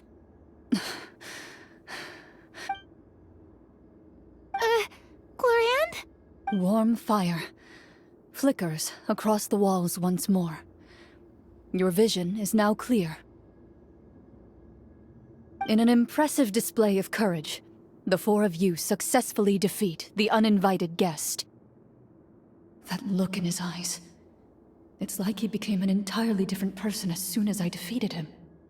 Huh? Mr. Florian? Oh, wait. We're supposed to be role-playing. I should stay in character. Speak your name, guard. Why did you lead us here just to betray us? Is this treasure really more important to you than bringing peace to the kingdom? What kingdom? What peace? Those were nothing but lies!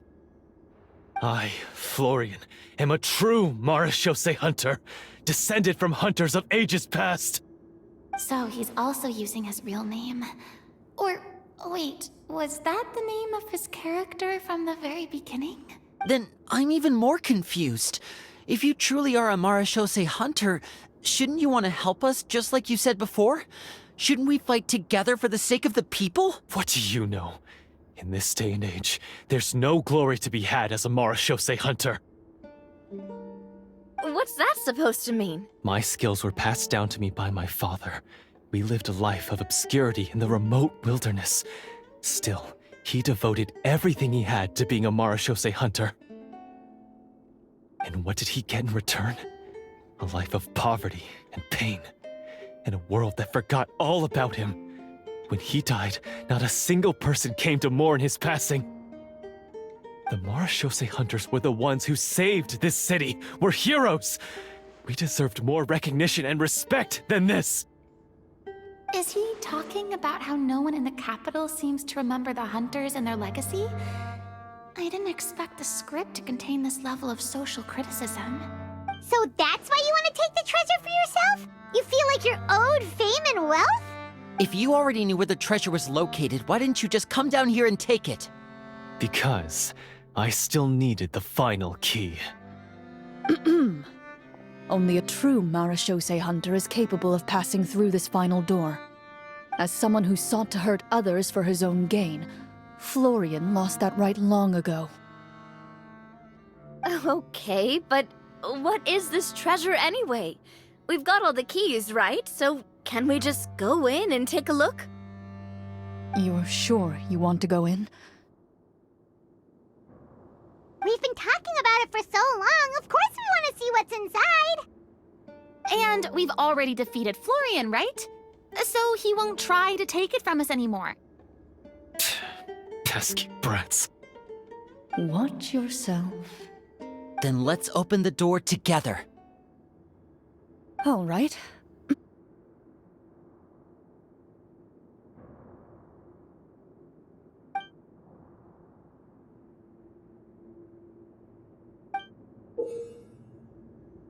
Before you, the door to the treasure, sealed and undisturbed for more than 100 years. You hear the shrill wail of the door hinge as it rotates for the first time after years of disuse. Almost like a sleeping giant letting out an extended yawn. It's open! Come on, let's go in! Paimon wants to see what's inside! Ooh, me too!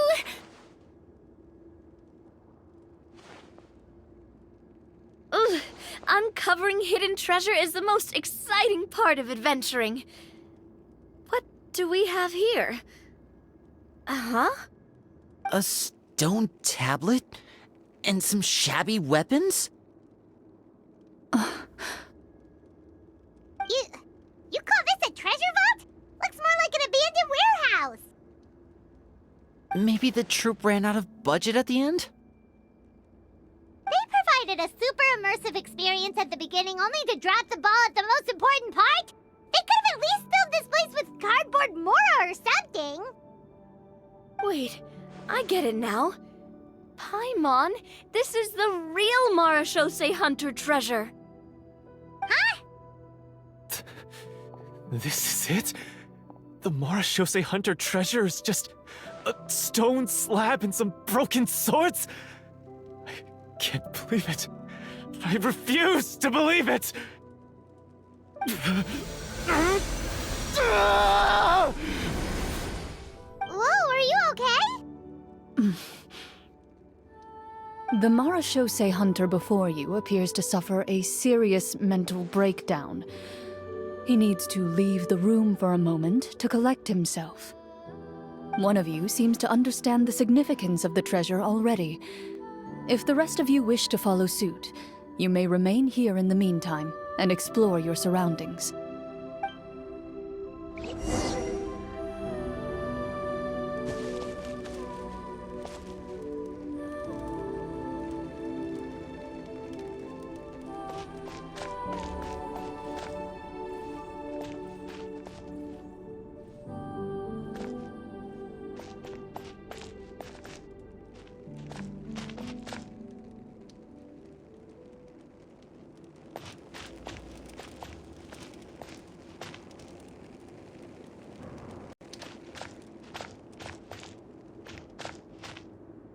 Ah, the names on the tablet.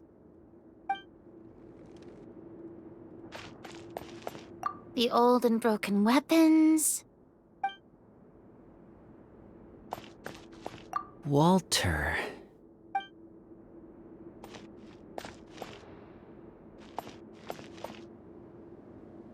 What is the treasure supposed to be?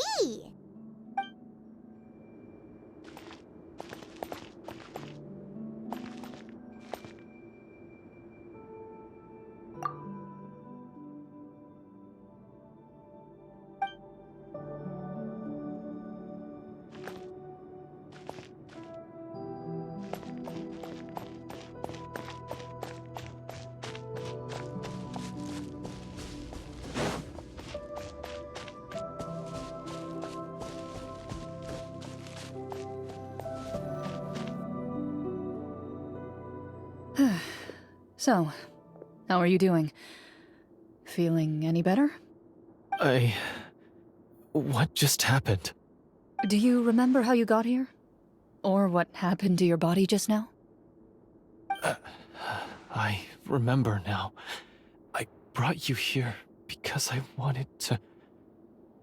The explosives in the cave! You mean these? Huh? How did you... I could tell something was off the moment I stepped into this cave, so I kept an eye out. I've already dismantled the whole thing.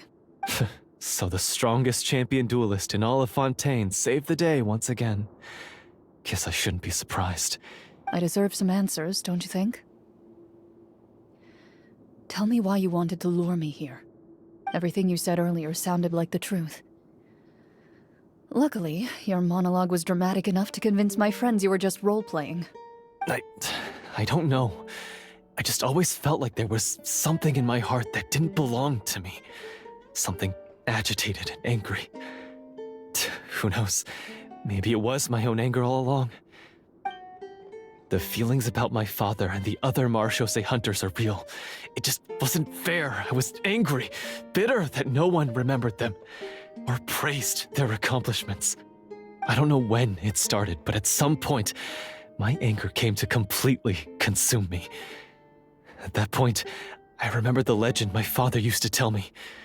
The one about the treasure. But if the treasure was all you cared about, why plant all those explosives? Wouldn't they just destroy the treasure and bury you along with it? I can't remember. My head is a mess.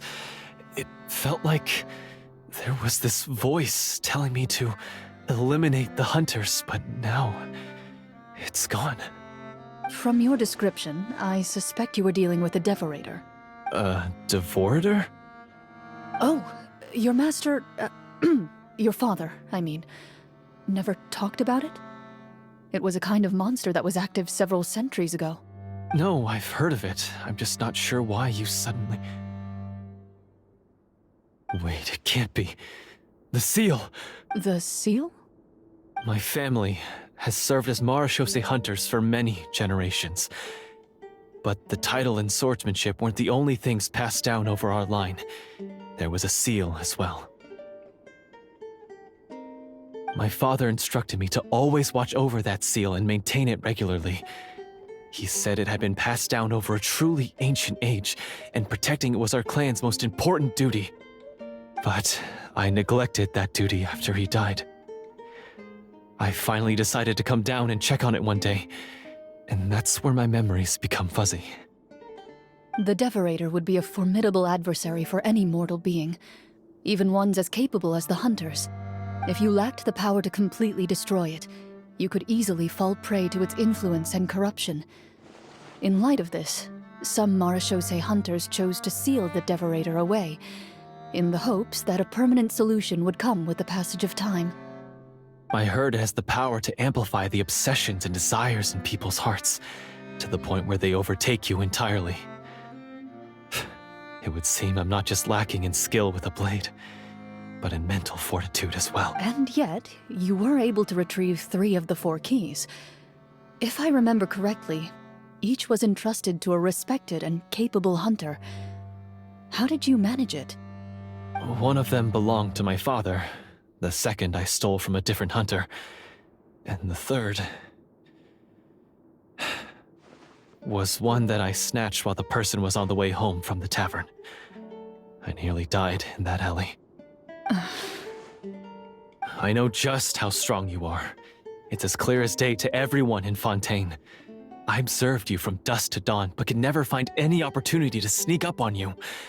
I never even saw you drink a single glass of liquor. The only way I could think to obtain that last key was to lure you here using your hobby, and then...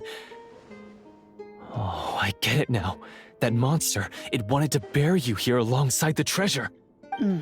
I won't comment on anything else, but the script was good. Well, I did pour my heart and soul into it. The stories my father used to tell me about the glory of the heroic Marechaussee hunters and how they came to be forgotten. It's more than just a story. Huh? You're proud to be a hunter. You're still holding onto that part of yourself, no matter how small. I have done so many despicable things. I have nothing to be proud of. Then explain the purpose of the evil sorcerer in your story. Huh? Isn't he the true antagonist? The one who sought nothing but his own gain, and used the people as pawns to attain it? In your... But I've already tainted my sword. I no longer have any right to... Wake up, Florian. Remember how you introduced yourself earlier. Do you really think the hunters acted out of a desire for honor and glory? Or to be loved and acknowledged by the people? What did your father teach you about our order?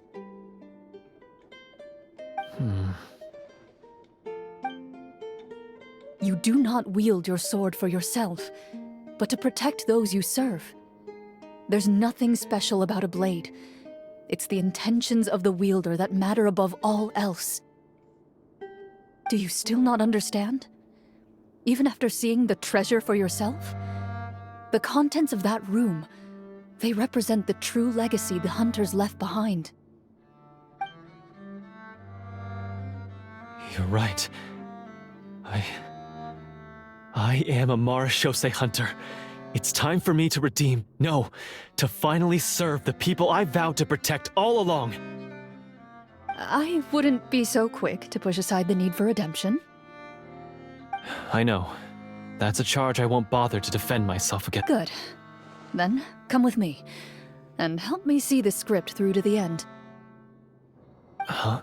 See the script through to the end? But there's no more script left. Never finished it, huh? No, I mean, I wrote the script with the sole purpose of luring you all here. There was no reason to write beyond this point. Then we'll just have to keep writing it. The evil sorcerer still needs to be defeated. You mean the Devorator? Are you saying I have to make up the rest of the script as we go along? Is that really so hard? You've already written most of it. Surely you can write an ending where the hunters win and justice prevails. I'll be there to help you too. You aren't afraid your party will fall into danger? I know what my friends are capable of, and they're all quite skilled. Besides, I need their help. Then, are you going to tell them the truth about all this? I don't intend to spoil the fun. Sometimes, protecting dreams and fantasies is more important than exposing the truth. Don't you think?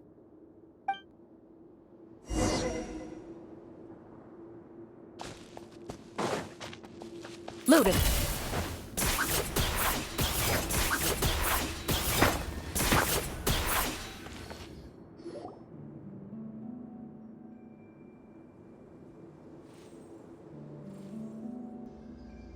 They're back! That took a while. Ahem! My fellow Marashose hunters, please forgive me, for I have sinned. Tone it down. Sorry. After crossing swords with you and witnessing your courage in battle, I've rediscovered my true self and regained my pride as a Marashose hunter. Oh, do I smell a redemption arc? I confess, I was brainwashed by the evil sorcerer. He asked me to lure you here so he could bury you in this cave. That little... Wait, you're saying all of that wasn't you, but the evil sorcerer? That's right. He's adept at manipulating the hearts and minds of the people. I fell under his influence because I did not possess a strong enough sense of will. Huh! And how are you going to prove that you're a changed man? We're not going to fall for the same trap twice. To be perfectly honest, I only came to my senses after seeing the treasure. It reminded me of my father's past teachings. The treasure was actually... The names of all the Marashose hunters from ages past and their weapons? Wait, you already know? Of course. Don't underestimate a veteran role-player's exploration skills. Oh, wait, I mean Marashose hunter Navia's exploration skills. We just finished reading through the content of the stone tablet. That tablet recorded the lives of some fascinating people. For example, this Marashose hunter called Est. She inherited the responsibilities of the Golden Hunter and passed judgment on many people. But in private, she had a very easygoing personality. Her favorite pastime was singing and dancing with her friends, and she was said to have a beautiful voice. So, She was just like you.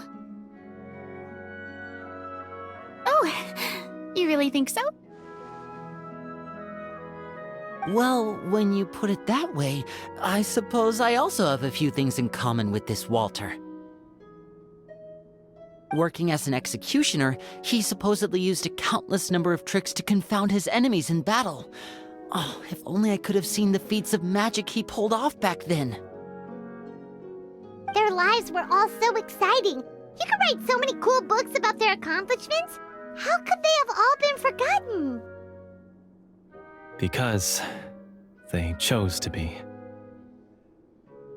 To hunt monsters that only appear in the shadows, you must also operate in the dark.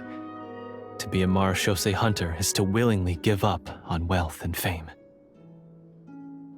Then this stone tablet must have been left behind by their companions. That's right. Few marechaussee hunters ever revealed their identity to the public. They always protected the city from the shadows. The only time they spoke of their accomplishments would be at night, when they gathered with their fellow hunters in front of the bonfire to share stories of the monsters slain by their hand. So, this tablet was created not so that the hunters would be remembered by the people, but so that they would be remembered by each other. No wonder this place was so well hidden.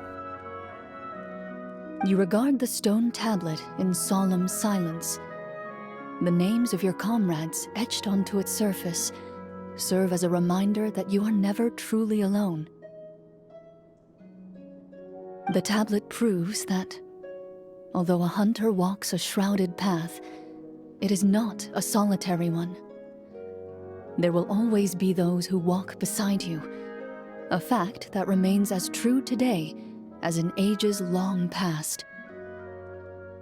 Their legacies shall continue to be passed down from generation to generation, as everlasting as the stone onto which their names are carved. Father, you once told me that I should seek out the treasure if I ever became lost. So this is what you wanted me to find.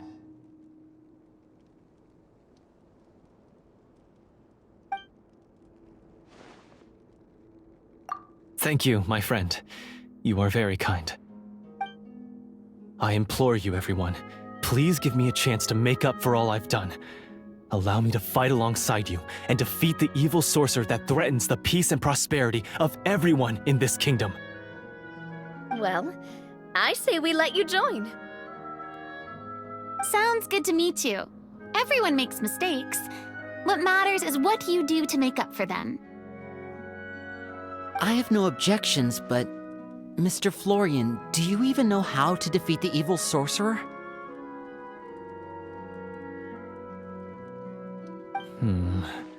When he took over my mind, I gained some insight into his thoughts. Every time I thought of the treasure, he reacted with a strong sense of fear. Huh? He's afraid of the treasure?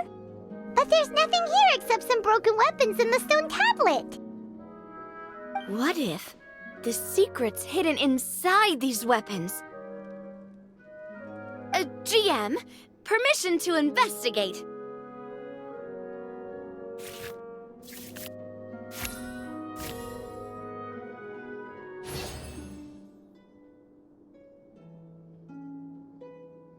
At first glance, the weapons appear absolutely ordinary. But as you observe them, you notice a faint energy emanating from within.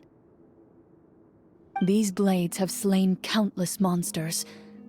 Though it's been a long time since they were used in battle, their edges remain sharp, as if they're simply waiting for the next worthy hunter to carry on their legacy. So basically, take these with us, right? I'll take this weapon, since it used to belong to Est. Maybe it'll find comfort in being held by someone who appreciates the arts. Ah, good idea.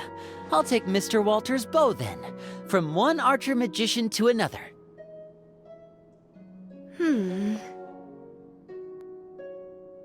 Paimon's gonna pay pick a cool weapon too!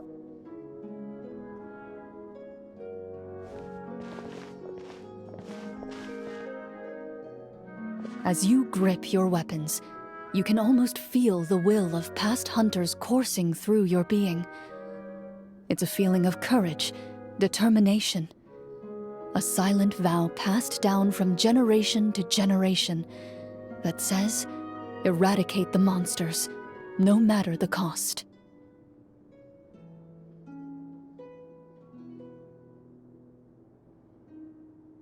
Mr. Florian, do you know where to find the evil sorcerer? I was able to see his surroundings when our minds were connected. I believe he's currently hiding out at the church in the kingdom.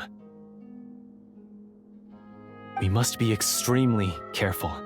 He's spent so long living among monsters that he's now taken the form of one. He will not be easily defeated. Then why don't we explore some more and try to find some higher level gear? We don't want to just fight him and lose, right? No, we have to strike now. He was greatly weakened when I managed to break out of his control. If we let him rest, he might have time to escape. I agree with Mr. Florian. We've got to act while we have the advantage. Don't forget, the people of the capital are counting on us. Yeah, now that we've got a plan, there's no point in waiting. The longer this drags on, the worse it will be for everybody. Yes, that's what's called... Yes, that's exactly right. Alright, you've persuaded Paimon. Mr. Florian, please, lead the way. Of course. Follow me. He had to set up so many scenes today, and now he has to join in for this last part. I really don't envy his job.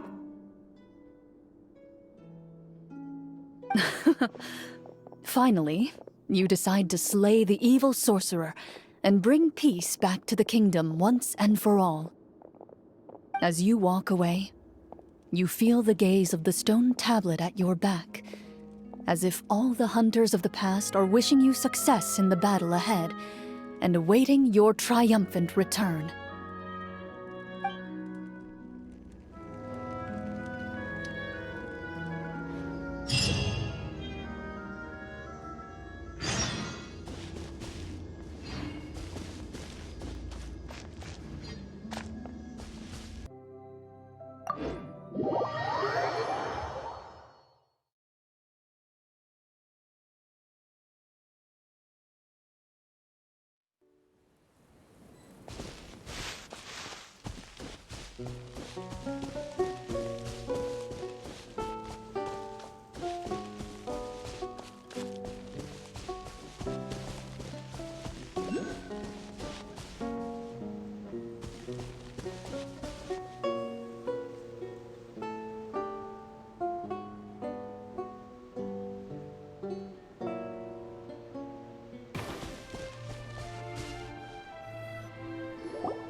Finally, you arrive at the church Florian described.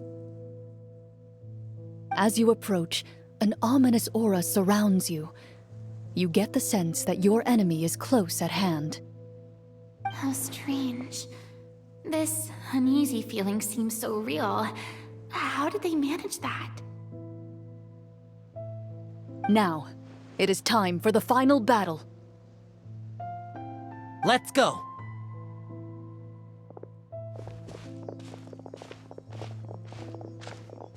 Florian, wait. What's wrong?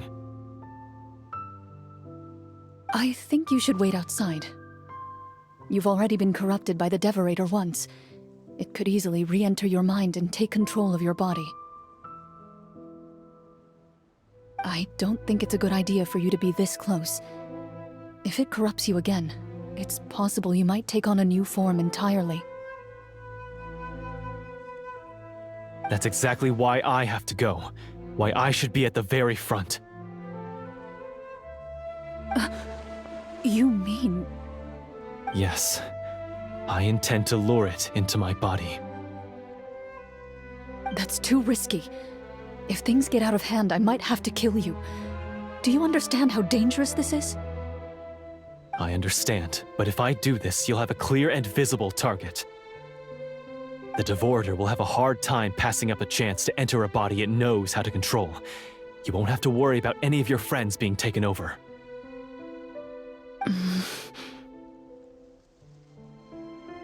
You're not like me, Miss Clorinde.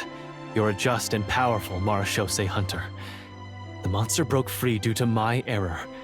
It's only right that I shoulder the responsibility for its destruction. This is something that I have to do. Consider it a duel to restore my honor. My only request is that you give it your all. I understand. Then, as a champion duelist, I hereby accept your request for a duel, and extend to you my most sincere regards. The battle is now upon us. Let the Devorator once again tremble under the blade of the Marechaussee hunters.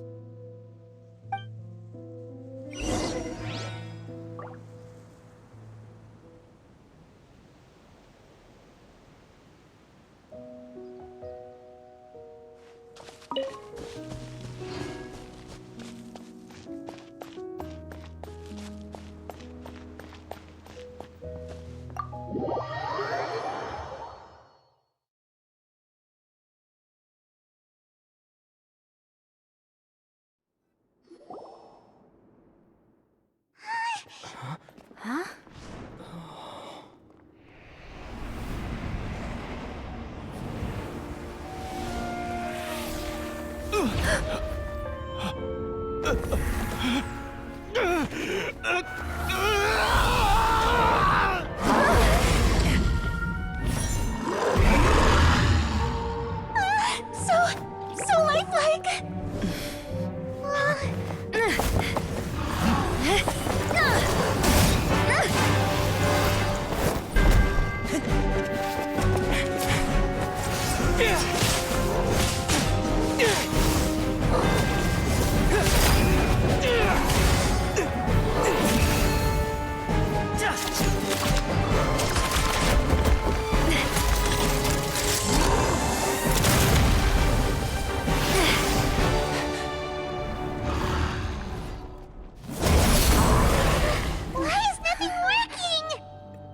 This foe is not invincible. You hold the treasure. The power to defeat it in your own 2 hands. The treasure? You mean... The names! It's the Marechaussee hunters' names! How are we supposed to... You forget, Paimon? There's still one skill we saved until the very end. Hunters fight not for fame, but to aid the people whenever they are summoned. Walter the Marechaussee Hunter, master of 1,000 tricks, executioner of the Phantom Hunters, I call for aid! Est, the Marechaussee Hunter, inheritor of Cassiodor's will, judge of the Shadow Hunters. Answer my call!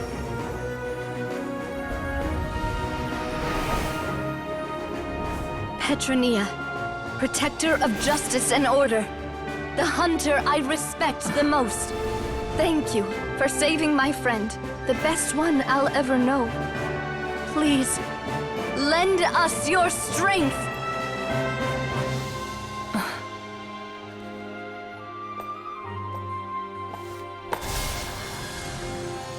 We have come to answer your summons.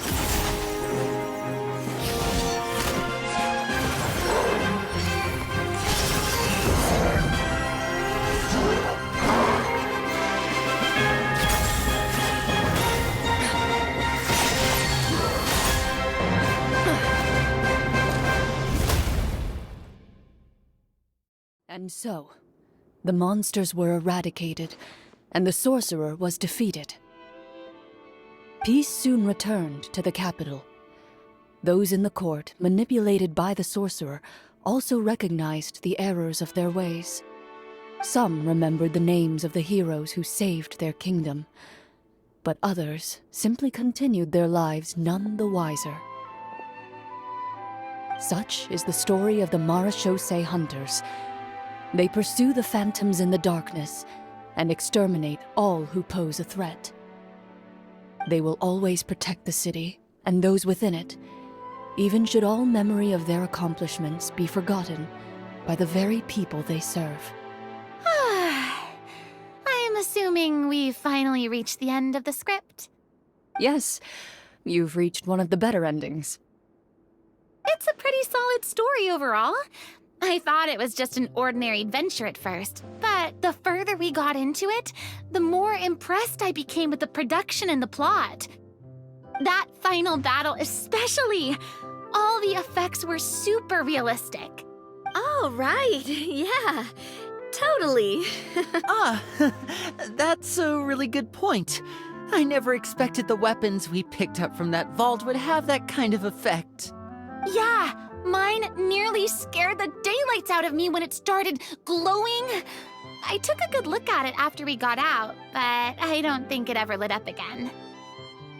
Oh, we should probably give these props back, right? I'll just leave mine here. Did you have a good time?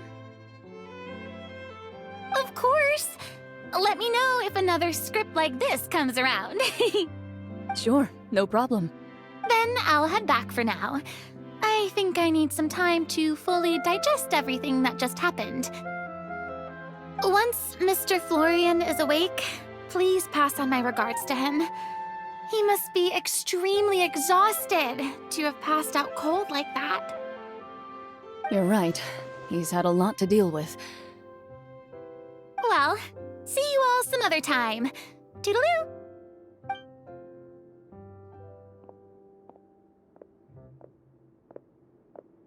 Okay, so, can I ask now, I think it should be fine, yeah. what in the world was going on back there? So you saw through all of that? That time in the cave when you told us to close our eyes, it'd be weirder if we didn't notice anything. I was dying of curiosity the entire time. I mean, you did a pretty bang-up job of pretending nothing had gone wrong. Farina actually looked like she thought all of it was planned. Guess none of us wanted to be the one to break the illusion. What are you all talking about? Oh, wait. Don't tell me you never... Ugh, this is all my fault. It's not too late to cover your ears. Bit late for that, don't you think? You're saying everything that happened back there wasn't actually part of the script? It's probably more accurate to say this was never a real scripted story to begin with. What? So loud. My head. Hey, you! Get up right now and explain yourself! No shaking, please! Oh, my head.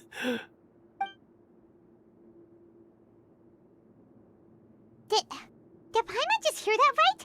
You guys made up that whole last part on the spot? It's not nice to lie to people, but Paimon's gotta admit, that was a really good story, Florian. Oh, and nice improvisation, Clorinde! Yeah, it was like watching a magician improvise a spectacular magic trick after forgetting an important prop. If Paimon knew something was wrong with that vault, she would have floated straight in the opposite direction. Everything was under control. As if you've ever described a situation as being out of control. I'm pretty sure any situation you consider to be easy to handle would scare a reasonable person half to death. Guess I'm just used to it. You must run into a lot of unexpected situations then. That explains why you're so good at coming up with things on the spot. As for you, Florian... I know there's no excuse for what I did. I'll turn myself into the guards at once, confess my crimes, and accept any punishment that comes my way. I would say you've already suffered more than enough. What? You may have been blinded by fame and fortune in the beginning, but your actions during the final battle had proven you to be a true Marechaussee hunter. You'll be far more used to the city above ground than below. Your job as a hunter is more important. But... Of course, you'll still need to take the keys and pay a personal visit to the 2 hunters you wronged. Prepare to accept any terms they give you as well. Yes. As far as I'm concerned, though, your showing in the duel was enough to prove your honor. Then I'll do exactly as you said. I'll go return those 2 keys right now. Thank you so much, everyone. I'll do my best to prove myself worthy of the second chance you've given me. I swear this on my name and honor as a Marashose hunter. Until we meet again, everyone.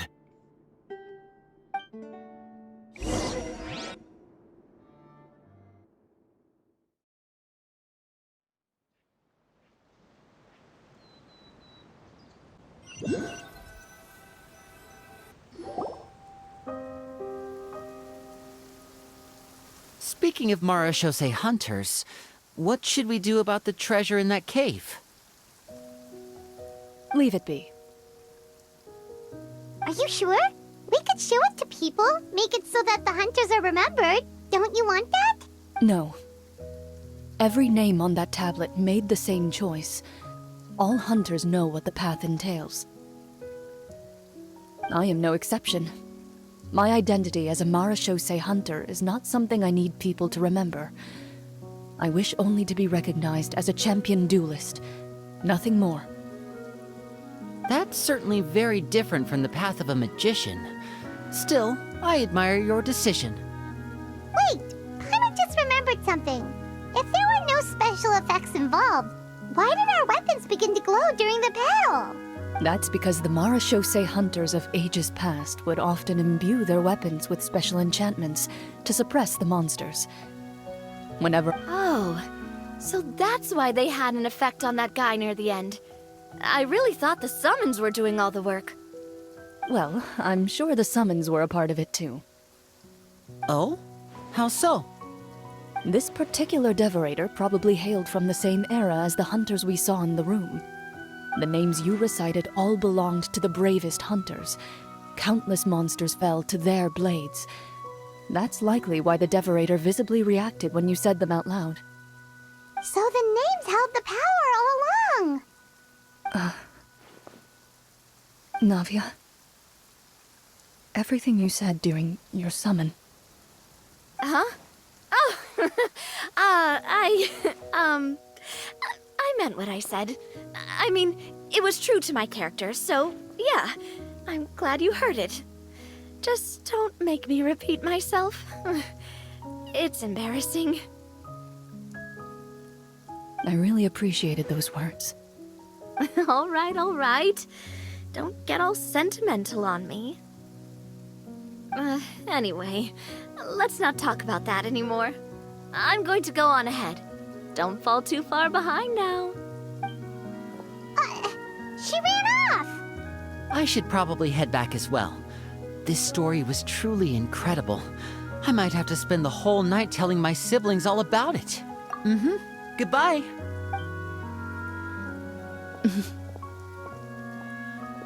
Traveler, should your name and deeds be forgotten, what do you think the significance of your journey will be? I suppose the significance would be the journey itself and the world we helped create. There's still value in the time I shared with everyone here, in the things we were able to accomplish, even if no one remembers them. A great answer. I'll remember it. Me?